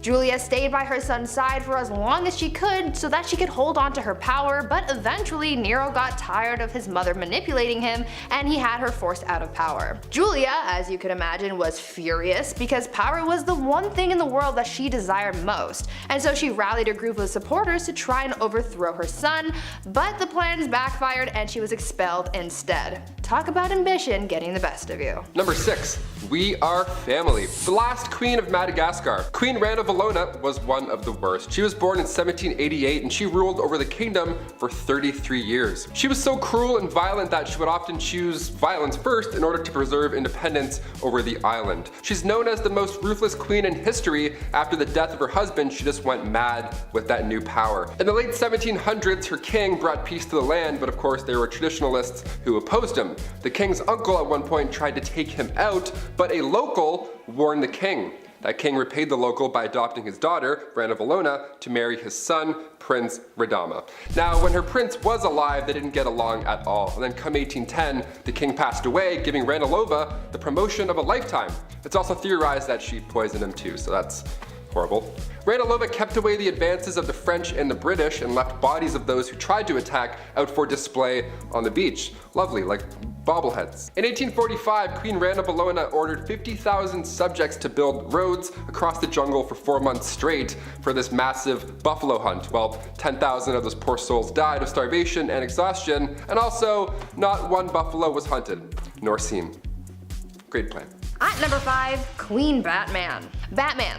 He is justice. We know this. Well, long before Batman, there was a queen who sought vengeance, and she did it in the most brutal way. Olga of Kiev became queen regent in 945 CE after her husband was killed because her son was just too young to rule yet. Olga knew that once her son was old enough to be crowned king, her power would be taken away, so she had to do the most that she could with her power while it still lasted, and so she used her powers as monarch to seek justice for her husband's death. She was able to get her husband's killers captured and killed using scalding water, but she soon developed a thirst for suffering apparently, and she just kept on going after people. She would not rest until everyone associated with the people who killed her husband were all eliminated. So if you ever breathe in the general vicinity of the guy who offed her hubby, you could kiss your life goodbye. Olga took hundreds of people out of the tribe that her killers were from. She devised a plan to bury their tribe's leaders alive, and she even came up with a plan to set fire to their entire village. It is said that Olga may have locked the tribe's leaders in a bathhouse and burned it down,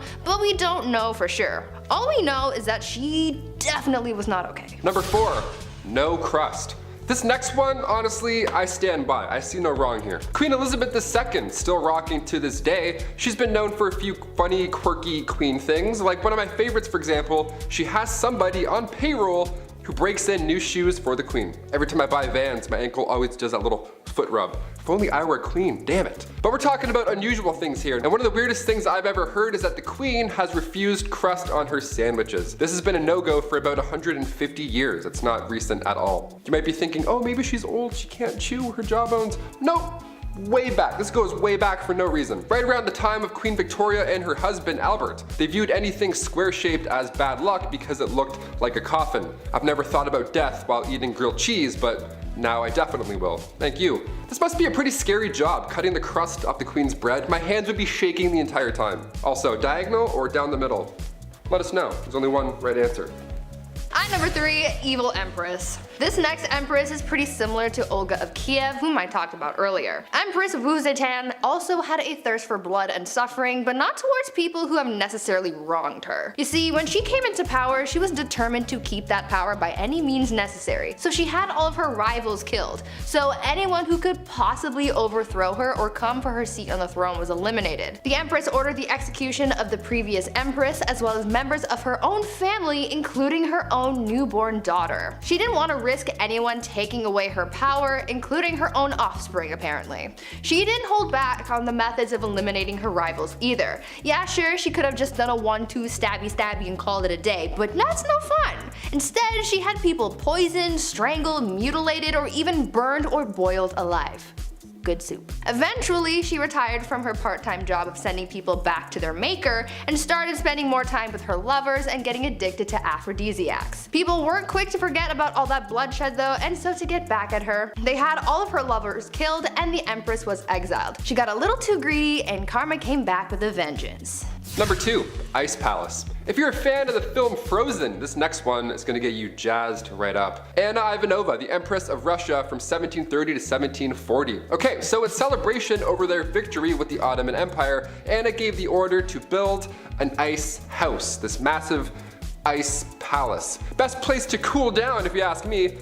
I'll leave. This ice palace was pretty impressive. If I was there, I would 100% lick the walls. Obviously, someone definitely did, you know that for a fact. 20 meters by 50 meters, and even more impressive, there were ice trees and ice birds sculpted inside. How magical is that? Anna arranged this marriage with a prince and one of her maids. Now they didn't know each other, they were forced to ride an elephant, and all the guests were dressed up like clowns. Yep, that's all valid, that's all accurate. You heard me. You may be thinking, wait a minute Taylor, an ice palace in Russia, was that maybe cold? Yeah, it was an absolute nightmare. Anna made the guest party all night, freezing cold, they all got sick, dressed like clowns. I went to an ice hotel in Quebec once, spoiler alert, it's cold and boring. There, I just saved you $70. You're welcome. And finally at number 1, gladiator games and chill. If you didn't ever have to go to work and you could just lounge around all day, what would you do with your time? Really, anything could be possible. You could be like the Bruno Mars lazy song. Well, there's one empress from back in ancient Rome who occupied her time with the company of others. Apparently, Empress Valeria Messalina was famous for her exploits. Since she was empress and she had all this time and money and no one to tell her no, she took full advantage of that and bought a house, turned it into a brothel, and made that her side hustle. A lot like Littlefinger from Game of Thrones. Though she had a collection of women who worked there, she also was known to invite upper class ladies to participate in the nightly escapades as well. And don't think that Valeria did jump in as well. She was considered to be quite something in the sack. In the wise words of Ludacris and Little John, she was a lady in the streets, but a freak in the bed. The Empress was known to be such a hardcore participant that she would win games where they would compete to sleep with the most men in one night. One time she won the round after being with 25 men. One night. She did the absolute most, but at least she was having fun. At number 10, blinded by ambition. I don't know about you, but I think my favorite part of these queens lists is learning about all the wild and crazy things that queens did to keep or acquire power back in the days of old. Like, these gals were absolutely ruthless, and they weren't afraid to absolutely body anyone who stood in their way. We've heard about queens taking out enemy tribes, their husbands, and even their own family members. This all sounds like a round of Call of Duty when you're the last one on your team and you're just murking everyone in sight trying to save your own skin. Let's talk about a queen, or rather empress, who was so desperate for power that she ended up killing her own son. Irene of Athens was an empress from the Byzantine Empire who ruled from 797 to 802 CE. She started her reign as co-ruler alongside her son Emperor Constantine IV. Though it started as a good old family business, you know, saving people, hunting things. Not really. Things went south as they normally did back then. Irene wanted all the power to herself, and so she sought out to eliminate her competition, her own son. Irene lured her son into the very room that he was born in and gouged his eyes out. Like, ma'am, this is not ice cream. You can't just scoop eyeballs out and make a sundae out of them. Thank you. That's not how that works. Constantine ended up dying as a result of his injuries, and since his own heir had passed away earlier that year, the transition of power ended up going to Irene, who became emperor. Yes, emperor, not empress, because she was the sole ruler, making her the first woman to do so. Number 9.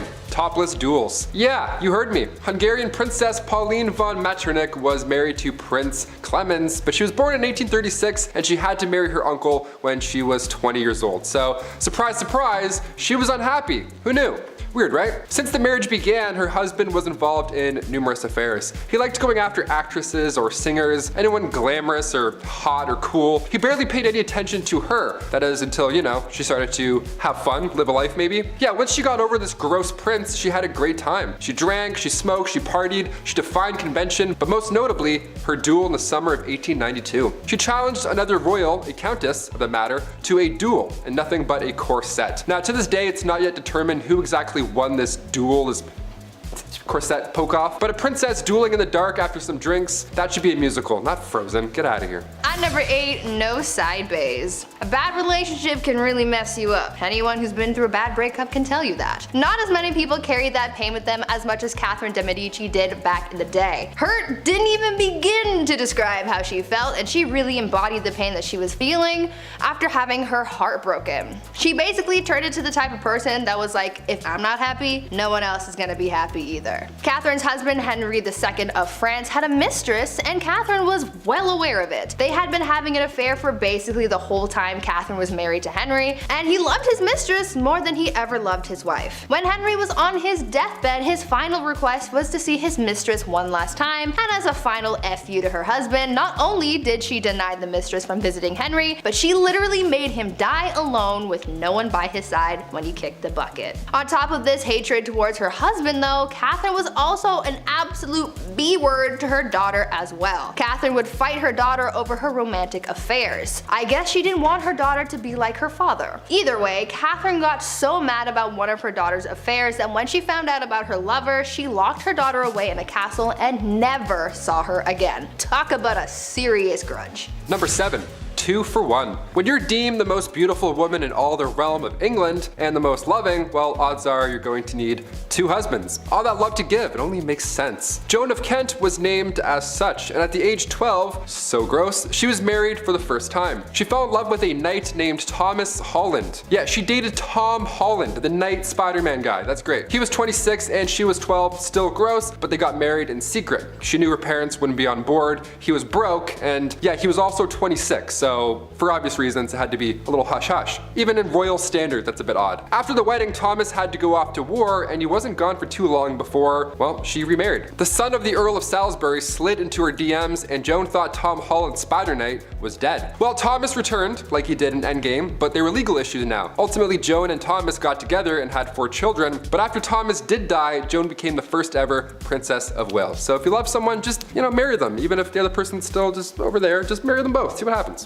At number 6, apple of his eye. I feel like this queen I'm about to tell you about needs to have her own movie made about her or something, because the things she did for power were almost unbelievable. I would say that I would want to be her when I grow up, but she's kind of responsible for the deaths of a lot of people, and that's not really something I'm striving for, you know? But she did have a lot of determination. I will give her that. Isabella was married to King Edward II of England, and though she was quite the catch, Isabella wasn't really all that jazzed about him. She was like, meh, I guess I'll be your wife, even though back then she really wouldn't have a choice in the matter anyway. Anyways, after 10 years of marriage and the birth of an heir, things seemed to be relatively okay between the king and queen. That is until the king started getting all buddy-buddy with his friend Hugh Despenser, who was a much hated noble. Very hated. Hated numero uno. Isabella didn't like the bromance that was forming, and she was like, no, the only person who gets the king's attention is me. So she rallied the support of the other nobles, banished the Despenser family, burned their castles to the ground, claimed their possessions, and killed anyone who supported the disgraced family. After all of that went down, she took refuge in the Tower of London,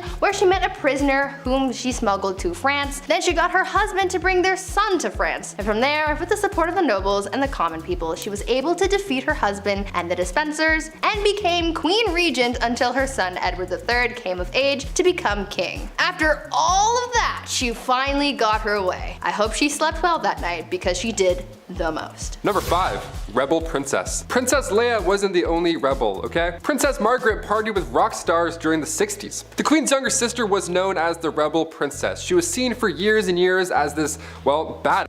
She passed away in 2002, but even to this day, we're trying to piece together her love life. Pablo Picasso actually wanted to marry her at one point. How fun is that? Also, side note, I didn't realize how recent Pablo Picasso died. That was alarming to find out. Guess my whole life's a lie. Her wedding was the first to be aired on TV. That's quite a big deal. The first televised royal wedding took place on May 6, 1960. In 1968, just 8 years after, word had spread that the princess had an affair at a nightclub with pianist Robin Douglas Home, who only a year and a half later took his own life. Adds a lot of mystery there. Then come 1973, the paparazzi got photos of her with a landscape gardener on her private island. One of the more unusual facts surrounding Princess Margaret was that she was cremated, believe it or not. She had chosen to break tradition so that her ashes could be shared in the same tomb as her father. How sweet is that? These acts are unusual when it comes to royalty, but Margaret also supported more than 80 charity organizations. But even then, media still focused on her love life.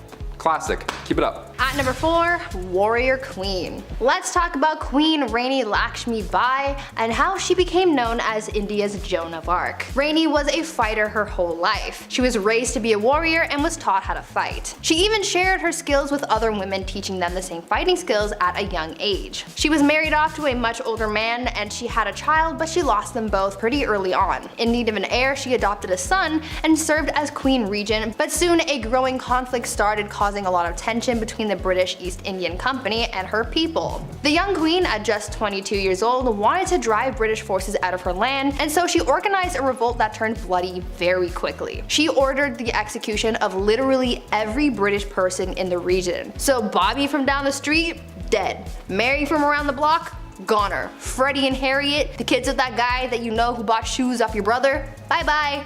Gone. Rani killed every man, woman, and child in the area. But it still wasn't enough to win against the British. The Queen died on the battlefield and the British ended up winning the battle and the kingdom fell to the enemy forces. This queen was one of the bravest and most determined women in history, and she's still remembered as a hero. Number 3, Chilonis. The reason we look at princesses like Margaret and say she was a rebel is because most of the time these marriages are chosen. Well, rather, women are forced to marry some gross fat dudes. And while he's cheating and eating lobster, the wife has to have his kids and be dutiful. So for the Spartan princess from the 3rd century, she too was forced to marry Cleonymus, this older, horrible man. He was so horrible that he wasn't even allowed to have his father's throne. That's how bad he was. He was in the family and still they're like, no. So Chilonis thought, this guy sucks, the system sucks, I'm gonna go talk to the much more pleasant Architatus, son of King Ares I. Around 272 BC, both these guys, both her lovers, went to war with each other.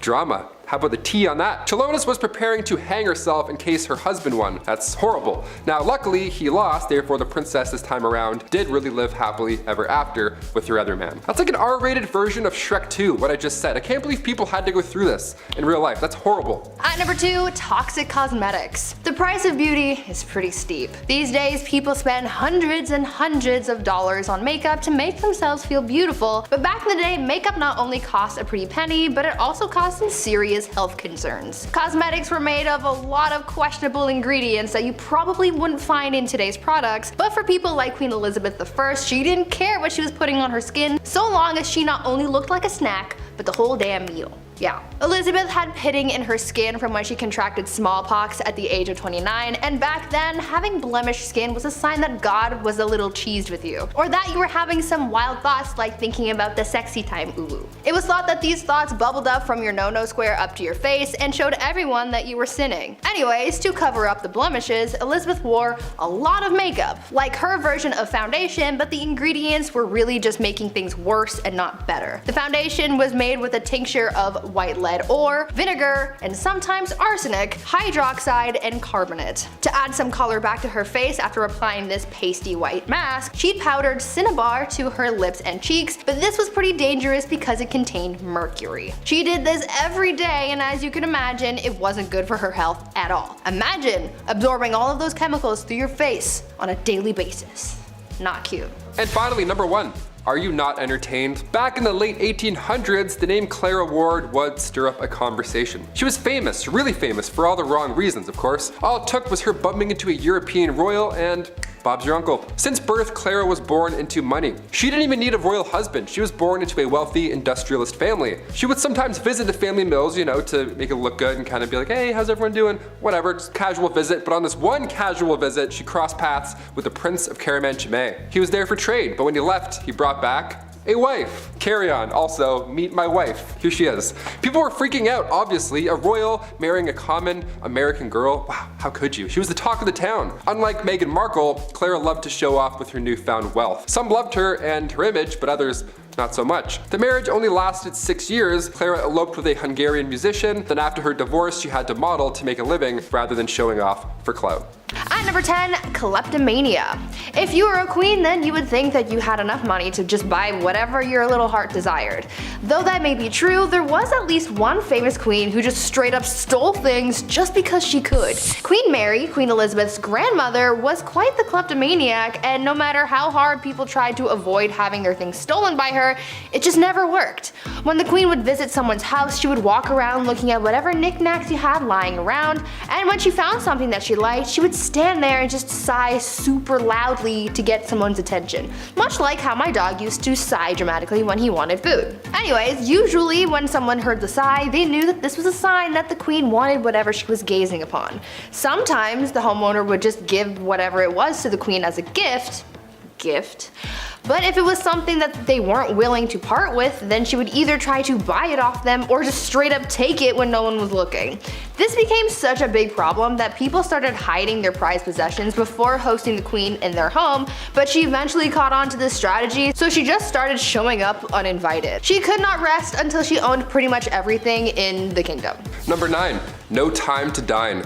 If I'm eating, don't acknowledge me as a human being. I sound like a pug when I eat, okay? I don't waste any time. I love food, okay? It's business. Now, if you're a queen and you eat fast, well, everybody else has to eat fast as well. This began back in Queen Victoria's time. The queen loved to feast and she didn't waste any time at all. Like, it's really fast. The way the royal family works is that when the queen is done that course or that meal, you're also done. So when Queen Victoria would smash an entire 7-course meal in 30 minutes, which apparently she could do easily, you'd be blowing on your soup still and Queen Victoria would already be telling everybody to pack it up. That's stressful. All because she could eat lots of food in a short amount of time. Also, once the queen gave a toast, you couldn't even speak. Also, once the queen placed her cutlery on the table, regardless of where you were during that course, everybody's plate would then be taken away at the same time. And the next one would then come in. I would just put my food in my pockets, you know, screw it. It's almost like when you go to all-you-can-eat sushi and you have like some sushi left over, you don't want to waste it. You're like, you know what? I'm not paying that bill. At number 8, cross-dressing. Empress Elizabeth was quite the character, I guess you could say. Since she was a monarch, she could do whatever she wanted, and that is exactly what she did. You see, she was quite into fashion, more specifically men's fashion. The Empress believed that she just had legs for days, like Naomi Campbell, and she wanted to show them off to the world, but the only problem with that was the fact that back then, pants were reserved for men, and so since she wore dresses all the time, no one got to see her godly legs. Well, to combat that, Elizabeth came up with a solution. She was known to hold huge parties where everyone had to cross-dress. She only did this so that it would give her an excuse to wear pants. And I mean, she could have if she just wanted to wear them on a regular day, but she didn't want to be the only woman in men's clothing, so she made everyone else dress up too. At these parties, no one looked good or really enjoyed themselves for that matter. Women complained that the men's clothing they wore to these parties were unflattering, and the men were just all over the place because they didn't know how to maneuver a hoop skirt. The only person really having a fun time was Empress Elizabeth, but I guess that was really the whole point. Number 7, check on the dead. Funerals are pretty expensive, especially a royal one at that. It takes a lot of power to dig up and then carry these massive caskets around, which back in the day was even more exhausting. Joanna of Castile was born in 1479. Her marriage to the Duke of Austria was arranged, but she was very much in love, maybe a bit too much. Hear me out. When her husband met his fate in 1506 due to typhoid fever, Joanna would have his tomb unearthed and then opened over and over again, just so she could make sure that he was still there. Now, of course, I feel bad for the queen here. She was clearly not coping with his death well, but to have his tomb or casket or coffin, whatever you want to call it, to have it opened and closed over and over and then dug up and then put back in the ground, she would make people carry his body around everywhere she went. That's heavy. That is so much work, even keeping it under her bed sometimes. Ugh, I got goosebumps just saying that. That's pretty creepy. Ashes, I could understand. That's like a one-man job to carry that around. But a 1,000-pound royal coffin? They have to carry 30 city blocks? My back already hurts thinking of that. No thank you. I quit. At number 6, deadly affairs. Dating is hard. If you've ever been on dating apps like Tinder or Bumble, then you know that things aren't as easy as it may seem when it comes to finding someone that you remotely like. Maybe we should take a page out of Queen Nzinga's book when it comes to dating, because it seemed like she had fun with her escapades. Well, maybe don't actually do what she did because it's actually pretty gruesome, but you get what I'm saying. Queen Nzinga, from what is now modern-day Angola, was a busy woman. After taking over the throne from her brother, she juggled the monarchy, wars with the Portuguese, and having a love life. The queen pulled together a harem of only the most attractive men, but because she was such a busy person, she didn't really have the time to walk into a room and choose who she was going to sleep with that night, so she came up with an alternative solution. Nzinga would have 2 members of her harem fight each other to the death every night, and whoever won got to sleep with the queen. Solid plan, right? Well, the winner wasn't really all that lucky for too long, because she would have the winner executed the following day. Number 5, diamond scandals. Queen Mary wasn't the only queen with sticky fingers, it seems. The affair of the diamond necklace has sparked many conversations. France's queen from 1774 to 1792 was Marie Antoinette, and if that name sounds familiar to you, it's because she was the last queen before the French Revolution. She was also known for spending $1 on jewelry. She liked the diamonds. Now this Countess de la Motte was this young lady, a friend of the queen supposedly, who entered the French court in 1785. Now she got somebody to disguise herself as the queen, and then she acted like she was in love with this high society member, all to get her hands on this $12 million necklace. Now she said that she would pay, but never ended up paying a dime, so that's horrible by itself. And the queen supposedly had no idea about any of this or what happened to the necklace. Although this countess pretended to be her friend beforehand. The public went on to hate her for this, not believing in the scandal, of course. One of the most notable lines from Marie Antoinette was when the French spoke out for not being able to afford bread. She apparently said, "Well, let them eat cake," which led into the French Revolution and ultimately her demise. Shine bright like a diamond, I guess. At number 4, test drives. Catherine the Great of Russia was well known for a number of things. She was known for being a good leader, a strong ruler, and surprisingly for her naughty bedroom fun times as well. She was well known for her adventures in baby making, and there was once a rumor that she did the deed with a horse. Obviously that wasn't actually true, however she did do it with a lot of men. The only problem that she really faced when it came to finding a new partner was actually having the time to do so. I mean, it's not like she could swipe through Tinder while sitting on her throne, right? What was most important to her was finding a new lover who was skilled in the sack, and she didn't really want to waste time on testing these guys out, so she had someone else do it for her. Catherine had a friend take her potential partner out on a test drive, so to speak, so that she wasn't wasting her time on someone who couldn't meet her standards. Remember, she is a very busy woman. It is said that on a couple of occasions, Catherine's tester friend was caught in bed with Catherine's partner again well after the Empress was with him, and that made things a little complicated, but I imagine that they got past that. Or at least I really hope they did. Number 3, change religion.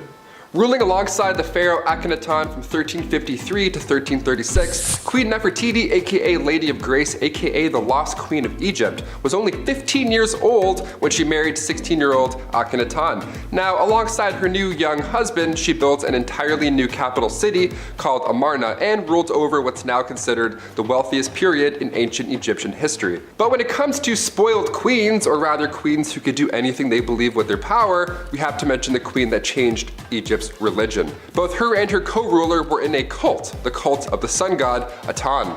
In the earliest accounts of the queen, she assisted her husband in a ritual that smited the female enemies of Egypt at the time, and there have been a few blocks that have since been recovered from the Theban tombs of the royal butler that depicts the queen wearing her unique blue crown, part of these sun god rituals. So now cut to the end of the king's ruling, the Aten was now Egypt's main god. Some queens change laws, others change religion. At number 2, fake village. Imagine being so privileged and so disconnected from the world that you pretend to be poor for fun. Well, that's pretty much what Marie Antoinette did. This French queen was known for her lavish and opulent lifestyle, and that's really the only life that she knew. Apparently, living the life of a rich queen started to get a little boring for her, and she wanted to find an escape, and so she got her people to build a fake village for her so that she could pretend to be a commoner. This fake village included 11 cottages, a lake, a watermill, a working dairy, a windmill, a barn, and other quote-unquote peasant buildings. Marie apparently loved this little peasant village, and she would bring other people to enjoy it too. When she brought her guests to the village, she expected them to yes-and their way through the day and really immerse themselves into their role of a common person. She would even tell her ladies to ditch the ball gowns and wear something simple to blend in. Marie even took her kids to the fake village to teach them about farming. Even though she loved her pretend peasant lifestyle, it still didn't help her bond with the real common people, and it certainly didn't save her from the guillotine. And finally, coming in at our #1 spot, surprise entrance. The last true pharaoh of Egypt, Cleopatra VII, ruled from 69 to 30 BC. She's known mainly for her love interest, of course, her two mans, Mark Antony and Julius Caesar. And to this day, we're still trying to uncover more dazzling details of the lost queen. Now, she ruled alongside her young brother, and her life was much more than being just beautiful, which is what everyone seems to focus on more than anything. Both children were assigned to the throne, Cleopatra being 18 and little bro being 10 years old. So Cleopatra, being a little older, therefore a little wiser, became the ruler. A couple of years passed, and eventually Cleopatra was pushed out of Alexandria over her greed for power, classic, but her little brother, equally a co-ruler, had her driven out. He was jealous, and honestly, I'm the youngest in my family, I kinda get it. But Cleopatra wasn't quite done yet. She had a few tricks up her sleeve. Believing she was the goddess Isis reborn, this beautiful goddess, Cleopatra made these dazzling entrances whenever she could. Most notably in 48 BC, right when Caesar arrived in Alexandria during that family feud with Ptolemy VIII. She wanted to meet the Roman general, but she couldn't be seen because there was a little bit of family beef, so she had herself wrapped up in a linen sack and then personally delivered to Caesar's bedroom. Hashtag your order has arrived. Surprise.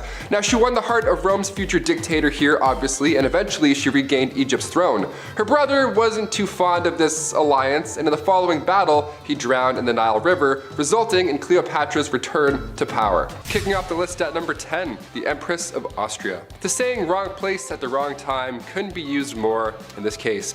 Empress Elizabeth of Austria, she was sadly taken out by somebody who just wanted to attack a royal. He didn't have anything against Elizabeth per se. This man was an Italian anarchist named Luigi Lucchini, and that fateful day, September 10th, 1898, he took the Empress's life. In his own admission, Luigi stated that he had nothing against the Empress on a personal level at all. So what had happened was he intended on taking the life of the Duke of Orleans, but when Luigi arrived a little too late in Geneva, the opportunity to do so had passed. He looked at a local newspaper, saw Elizabeth, and found out where she was staying, and he waited for her to leave that hotel. That's how easy it was. People are so creepy. Keep an eye open. If you're a queen, keep your eyes open. This is scary. #9. Royal curse. The remains of Polish queens and kings were discovered back in April 1931 in a crypt in Vilnius. Polish researchers didn't even know what they were in for. I mean, a storm had flooded a cathedral, and they threw down sandbags to preserve the area, but on the night of April 25th, they had followed the water into this lost chamber that held the remains of Polish kings and queens. These remains, with the crowns still attached, might I add, were from the 15th century. What a find, right? Well, sadly, the remains were all over this flooded tomb now. It wasn't really in one spot. It was horrible. And now after these discoveries, that's when things got really mysterious. Those involved in the findings began to die off in unusual circumstances, one after another. And it happened pretty quick, too. One professor had died after falling down a shaft in his apartment. He had a heart attack. An engineer had died before him as well due to undisclosed medical issues. Okay. Another professor years later who worked in the crypt as well became paralyzed at age 62. A sculptor involved died when untying his shoelace. Just the weirdest way to go out. That's the only details that we know. Just, I don't know, use your imagination, I guess. Maybe he fell and hit his head. That's sad, it's tragic. And another professor died in 1936 shortly after visiting the crypt as well. I sure hope this isn't an ancient curse because these guys were trying to preserve their history and avoid the crypt from flooding. Like, I don't know, we need a Ouija board to clear this whole thing up. We were trying to help you with the sandbags. #8, Queen Caroline. In a list of unusual ways that people have died, odds are it's going to get a little gruesome, a little messy. After all, that's why you clicked this video, right? Right? Some ancient queens die natural causes, and then history remembers them for their reign. In this case, history remembers Queen Caroline for the way that she died. It was written in an epigram from the 18th century from a poet named Alexander Pope. He wrote down, "Here lies wrapped up in 40,000 towels, the only proof that Caroline had bowels." It rhymes? Like, come on, man, you didn't have to do this. This is horrible. That's like a prank almost. I can't believe somebody was like, yeah, write that down. That's good, that's good. Did it rhyme? Yeah, she'd like that for sure. R.I.P. Number 7, Anne Boleyn. The second wife of King Henry VIII. Yes, we have a few on this list. She was found guilty of treason, and she had been charged with having sexual relationships with 5 others, including Lord Rochford, aka her brother, George Boleyn. Yeah, the ancient days were a little bit odd. She had also apparently had relations with Sir Henry Norris, the king's close friend. And when I say close friend, I mean he was the groom of the stool, so they were tight. He literally would wipe his. So on top of this, Anne was also found guilty of conspiring to kill her husband. Now, it's since been proven that these crimes were a bunch of rubbish, basically. Anne wasn't even present when these events went down. She was still recovering from the birth of her daughter, future Elizabeth I, so there's no way in hell she was fooling around with the groom of the stool in October 1533. All 5 guys involved were executed on Tower Hill in May 1536, and then 2 days later, Anne joked about her little neck before being taken out with a sword as well. There wasn't even a coffin for her burial. Somebody had to go and get an old elm chest from the Tower Armory. They used a chest to bury her body near her brother, Lord Rochford. A chest. Horrible. That's so horrible. Number 6, Mary Queen of Scots. If you're a murderino, this one's pretty juicy. Listen up. Back in 1565, Mary was determined to take the throne for herself. When Mary was just 6 days old, her father, King James V, had passed away, so she ascended to the throne. She was about to marry the King of France in 1558, but he passed away, so she returned to Scotland as the country's monarch. Her next plan was to marry her cousin, Lord Darnley, so now if something were to happen to Elizabeth, Mary would be yet again lined up for the throne. That cousin ended up dying in a random explosion, and then years later, in 1568, Queen Elizabeth had welcomed Mary after she fled to England. So Mary was close, but now what? Well, Elizabeth had found out that Mary was involved in English Catholic and Spanish plots to overthrow her, so she was then placed on house arrest. Fair, more than fair, more than fair.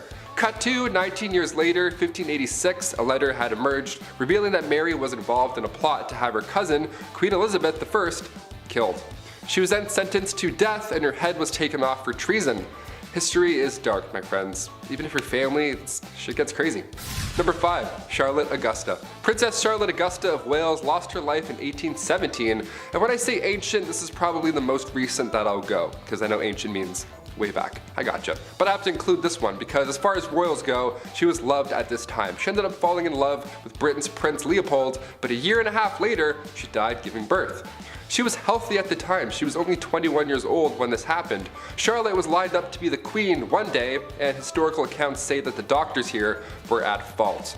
Charlotte's tragic passing had vendors running out of black fabric. That's how rocked the public was right after this. Just massive displays of grief. What do you guys think? Comment down below. Was this a doctor conspiracy or just classic medieval times? It's the olden days. We can't really do as much. Let us know. Number 4, Catherine Howard. Queen of England from 1540 to 1541. Such a short amount of time, but why? Being the 5th wife of King Henry VIII, cousin to Anne Boleyn, referred to by King Henry as his rose without a thorn, he just gave her all the gifts and she was just 19 years old. Sounds great so far, but you know, because of his list, things won't end up well.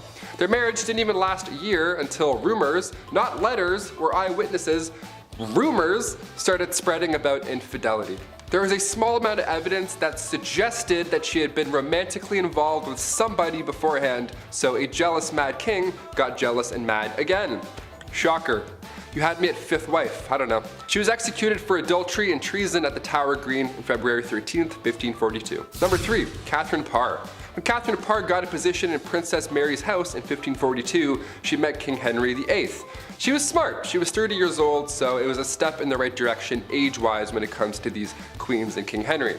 Not that there's anything wrong with marrying somebody younger, that's not what I'm saying, but it's just Well, look at this list. All these people died. Spoiler alert. So the older, the better at least. I don't know. She was seen as somebody who could nurse the king in his dying age, so the public liked her. She was the first English queen also to write and publish her own books. Now, come 1543, Catherine gave up her man, Thomas Seymour, to marry the king.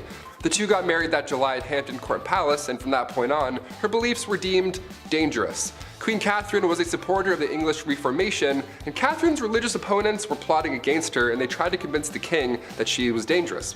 Her arrest was even planned, everything was kind of going in a bad direction, and then Catherine went to King Henry right away and then asked for forgiveness herself. You know, for pushing her views too far many times before, and he forgave her. Meanwhile, others are losing heads for having relationships. Okay? Her and Henry were married for 5 years, and then after his death, she married Thomas Seymour just a few months later. And then come September 1548, she died after giving birth to her daughter. The account of her death comes from a lady-in-waiting and friend of Catherine Parr, comes from Elizabeth Tyrrett, only her account is fishy because she never liked Thomas Seymour to begin with. She made it seem like Catherine was speaking about her husband in a negative manner when she was dying, and this is the only time in history where that's ever been an idea. So what do you think? It's like broken telephone, but hundreds of years ago. I'm like, maybe she was friends? I don't know. Sounds like a conspiracy. Number 2, Anne of Cleves. Where to even begin here? Okay, this one is sad, man. Anne was right in the middle of Henry's wives. She was married to King Henry for 6 months, and it was seen as quite strategic in a way. Henry's chief minister convinced him to marry one of the sisters of Germany's Duke of Cleves, either Anne or Amelia. So in order to decide, Henry requested that Hans Holbein travel to Cleves to paint a portrait of each sister. This is like the birth of Tinder right now. I'm not joking, this actually happened. This man compared portraits and then chose Anne because every man praiseth her beauty. She was compared to the silver moon. Yeah, try that on a dating site. I praiseth thou beauty, madam. Super swipe. A treaty was signed, and a few weeks later Anne arrived to England. Henry was beyond upset because she looked nothing like she did in her portrait. Yep, real life, this is what really happened. He tried to stop the wedding because of this, but it was too late. They had to follow through, and they got married on January 6, 1540. Anne later accepted the divorce because obviously a divorce was in play after what you just heard, and then she lived as the king's sister peacefully until her death in 1557. Of all the ways to be remembered in history, King Henry made this horrible for Anne. And finally, number 1, Cleopatra. Last of the Egyptian pharaohs and last on our list. One of the biggest questions to this day is just how Cleopatra died. What happened? It's been rumored for a while that a snake bite was the culprit, but many believe that Cleopatra also allowed a poisonous snake to end her life. They think it was a bite from an asp. But there's also a large amount of historians that also believe that she poisoned herself using a hairpin. Her lover Antony fell on his own sword, but Cleopatra, she just poked herself. She barely lost blood. Now, as a youngin', we have to note that Cleopatra was brilliant. She was also interested in learning specifically about chemistry. So this theory about her poisoning herself doesn't sound very far-fetched. Until we find her body, we'll really never know.